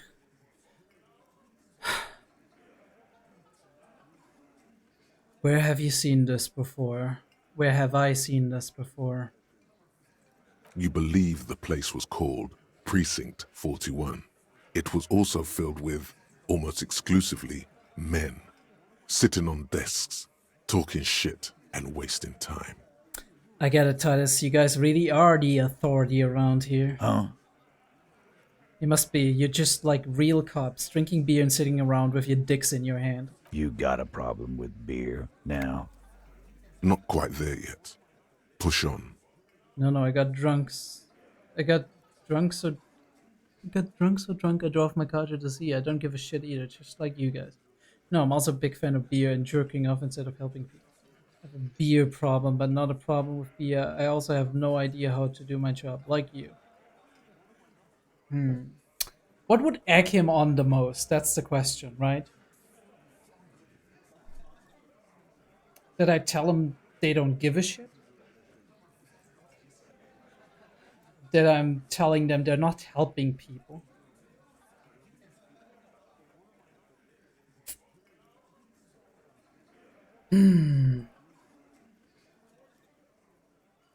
Or that I'm telling them they have no idea how to do their jobs? I think like the middle one would probably get them the most. It's like, yeah, you're not helping people, I guess. It's like they see themselves kind of like the like helping people in a way, right? They're people. Getting the drugs out of the district, right? Even if it's onto somebody else, right?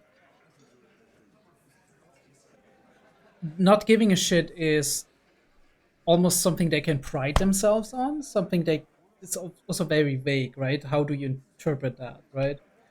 And like not doing your job right, it could be, but I'm not sure. Let's try to. You saying we don't help people? I've been doing this job for 10 years. Martinez was a dump before we put this outfit together. They don't know, man. They weren't here. We had 3 shootings a week, kids dead, fucking graffito everywhere. You cops haven't shown up since the 30s. Congratulations on the graffito removal. All I see is you sitting around talking about Monica's titties while there's a rape victim. So what? What do you want from me? We took care of that fuck. He picks the beer back up. I mean, is this the first time he actually said it? Don't let him drink that. One more push. Quick. Just don't antagonize him. You have this already. Don't antagonize, okay. It's not about who did it, it's about the victim. She needs help. Someone's been raped, she needs counseling. We need to talk to her. I don't know if, like, right? Asked this before, why are you hiding the victim? Boom, right? Antagonize. I think she needs some help is like what's getting through to him. Like the counseling thing, it's like, maybe he doesn't believe that, right? That's the question, right? Does he believe, like, we're being too intellectual here? And we need to talk to her? No, she needs help is like appealing to that thing that we already built on. Titus? He looks at her. She stops mid-sentence. That's it. You got him. He's going to give it up, but on his terms. Yeah, then... You want to help her, cop? Fine. I'm gonna let you help her, but you treat her with respect. If you don't, if you question her, harass her, a freight train of pain, buddy. What is her name? The lieutenant takes out his notes. Glacia, I'm on due. She's staying Holy here, shit. the whirling in rags, a real pretty one. Silvery jumpsuit, blonde. That's I'm on due with an O-U. I know this shouldn't be funny, but didn't we hit on her in the beginning? Oh, holy shit, we stepped into it now. That is not good. At the very least, thankfully, she's a good judge of character and actually knows that Harry isn't how do you say that? Isn't malicious. Shit. The girl upstairs? That can't be her. She knows you drank so hard you forgot you were a cop. Said you don't remember being a cop. Said you don't remember reality. Talked about your room. Keep your cool. Okay, we're trying to keep her cool.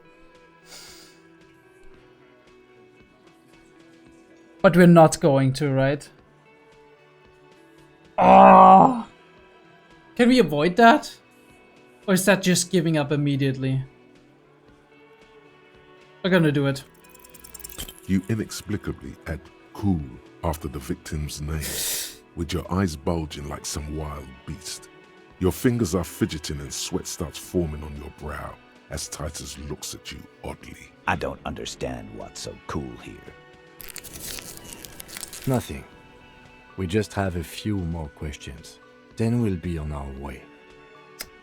Thankfully, it didn't give us any bad things. Whatever you do, or juju. Do not tell him you know her. That would sound off, calm, normal. Try to forget this little hiccup.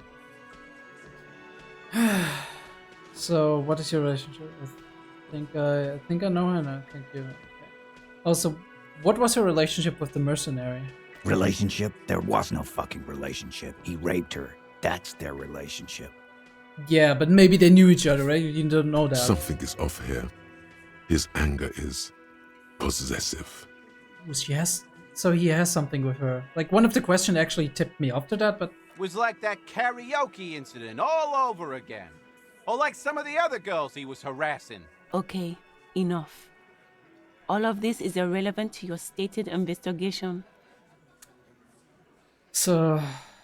the rape, when was that? He did it before we killed him. He's not gonna do it again. So what does it matter? It would help if we establish a timeline. All right. 2 weeks, maybe? I don't know. I need another beer. Mr. Glenn. Here you go, boss. Tallbond throws him a can. Titus cracks it open. What is your relationship with her? I know her. Looks around and an uncommon silence fills the How room. well do you know her? A small twitch in the corner of Kim's mouth. He has a hunch about what knowing means. Well enough, Copper. We partied. She's been here for a few months.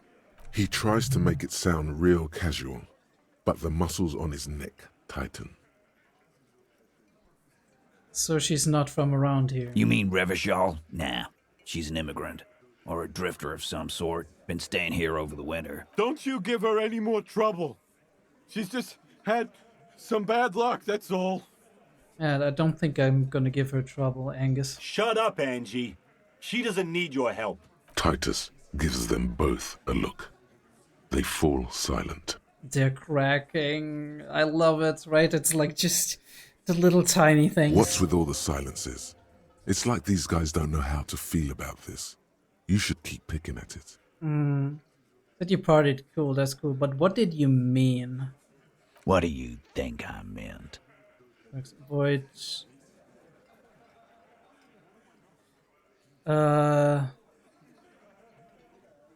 Did you do karaoke? Left 6 tracks in karaoke, right? No. We'll start with that. Yeah, pretty much. Alright, we got it.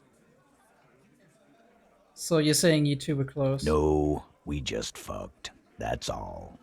I'm not gonna give you any details if that's what you're after. So put your dick away. Yeah, I just wanted to establish that. He really went out of his way to seem comfortable with this topic. That's all you're gonna get for now. I thought so. He's doing a good job here. A commendable performance of I don't give a shit. Okay, thank you. We'll talk to her. Remember what I said. Freight train of pain. It's fine, Titus. I'm going to take up now. Bro pretty much spilled the beans. We got him. Alright, Kim. You want to talk? We talk over here. Okay? Out of earshot of those Officer, people. what was that? What was what? You looked strange when he mentioned the assault victim's name. Do you know that woman? I'm gonna be honest with you, Kim, yes. Is there something I should know before we talk to her? Whatever you do, don't say the first thing. Holy shit. We are not going to say that. It's fine. We're not going to say that, okay? We are not that clumsy, okay? Although we have amnesia, so it could be possible, but we're not that kind of guy, okay? Harry's not that kind of guy. I think. You know what alcohol does? It increases your tendencies. And it decreases your impulsive control, right? So it can happen if you feel attracted and if you if you don't have yourself under control. But I think Harry is probably not the type to ever consider that. So I think you hear that a lot, right? The alcohol did it, not me. Generally, I am of the opinion that whatever the alcohol did, there was a part of you in there that was ready to do it. That isn't to say a lot, because I think almost everybody is capable of murder, so, right? But I don't think Harry would do it, even in his drunken stupor. Okay, we're gonna go through it. I met her in the hallway after I woke up. Understood. You were not in good shape on Monday. Yes, I wasn't. She knows I didn't remember being a cop. Okay, that's manageable. She knows I did some pretty crazy stuff before I passed out, that I partied hard and not very mental healthily. Mental healthily? Okay. I would say mentally healthy, but... So she overheard you? Or did you party together? She overheard me listening to music and doing weird things from her room. It's the one next to yours. Anything else? I asked her where we are in the city and maybe even what year, something like that. That's clearly your interrogation technique. Anything else? Thank you, Kim. I love you. Nothing. Let's move on. We'll be all right, Lieutenant. This is nothing. You feel fortified by his assurance. It's going to be all right. Kim, you're a great sidekick. Is it though? Nothing? You're still in for a bumpy ride here. Try not to mess it up. I will try. Holy shit. This is the breakthrough we needed, though. Okay, we got one more point. We're gonna save it up in case we have to do a check. I'm feeling good about where we are. Alright, friends. I would say that is it for now. I hope you're enjoying these episodes. I myself, I'm enjoying them a lot again, right? There was a phase in between, I'm gonna be honest, where I was like, okay, what are we doing, right? Because we were doing little side quests and stuff, but we're not really getting ahead. But I guess this is how it is, right? When you're trying to get into the meat of things and people are not budging and you're still trying to find your way around. You just crawl your way forward and you push and you push and you prod and you investigate, and at some point the case is gonna break open, and this is the one. But at least this is one of them. So I'm happy we're through that rough patch and we can get into the meat of things now, because this is really cool, right? I love this game. I love how the atmosphere it has, how it eloquently and overly detailed descriptions that it has, how much depth the characters have, right? That thing with Titus, he was that hard ass, and he wouldn't have had to have that much more characterization. But we went in and we actually showed this guy is a real human being. He has personal feelings for Clausia here. Even though they just fucked, right? And this is why he's so emotional, and this is maybe even the only or one of the reasons why this happened with the lynching. So we're getting into the meat of things. When we're like returning next time, let me just, I wanna like just save here. When we return next time, we will be checking out Clasia and talk to her and see if we can kick loose some stuff regarding that. After that, we will maybe call the precinct with the library if it's still, like, in terms of the time. We may be talking, very carefully be talking to the mercenary at the gate, right? The scab leader. No, not the scab leader, right? Like the leader of the weird, like, right to work people. And see if we can get something without pushing him too much. And then we will be further looking into the whole ceramic plate armor thing and whatever we can pick up beyond that. This has been Disco Elysium, episode 15. Holy shit, 15 episodes already. I gotta see what else I can get out. I'd probably not be able to record anything until later, like very late this week, which is like Thursday or Friday, but we'll have to see.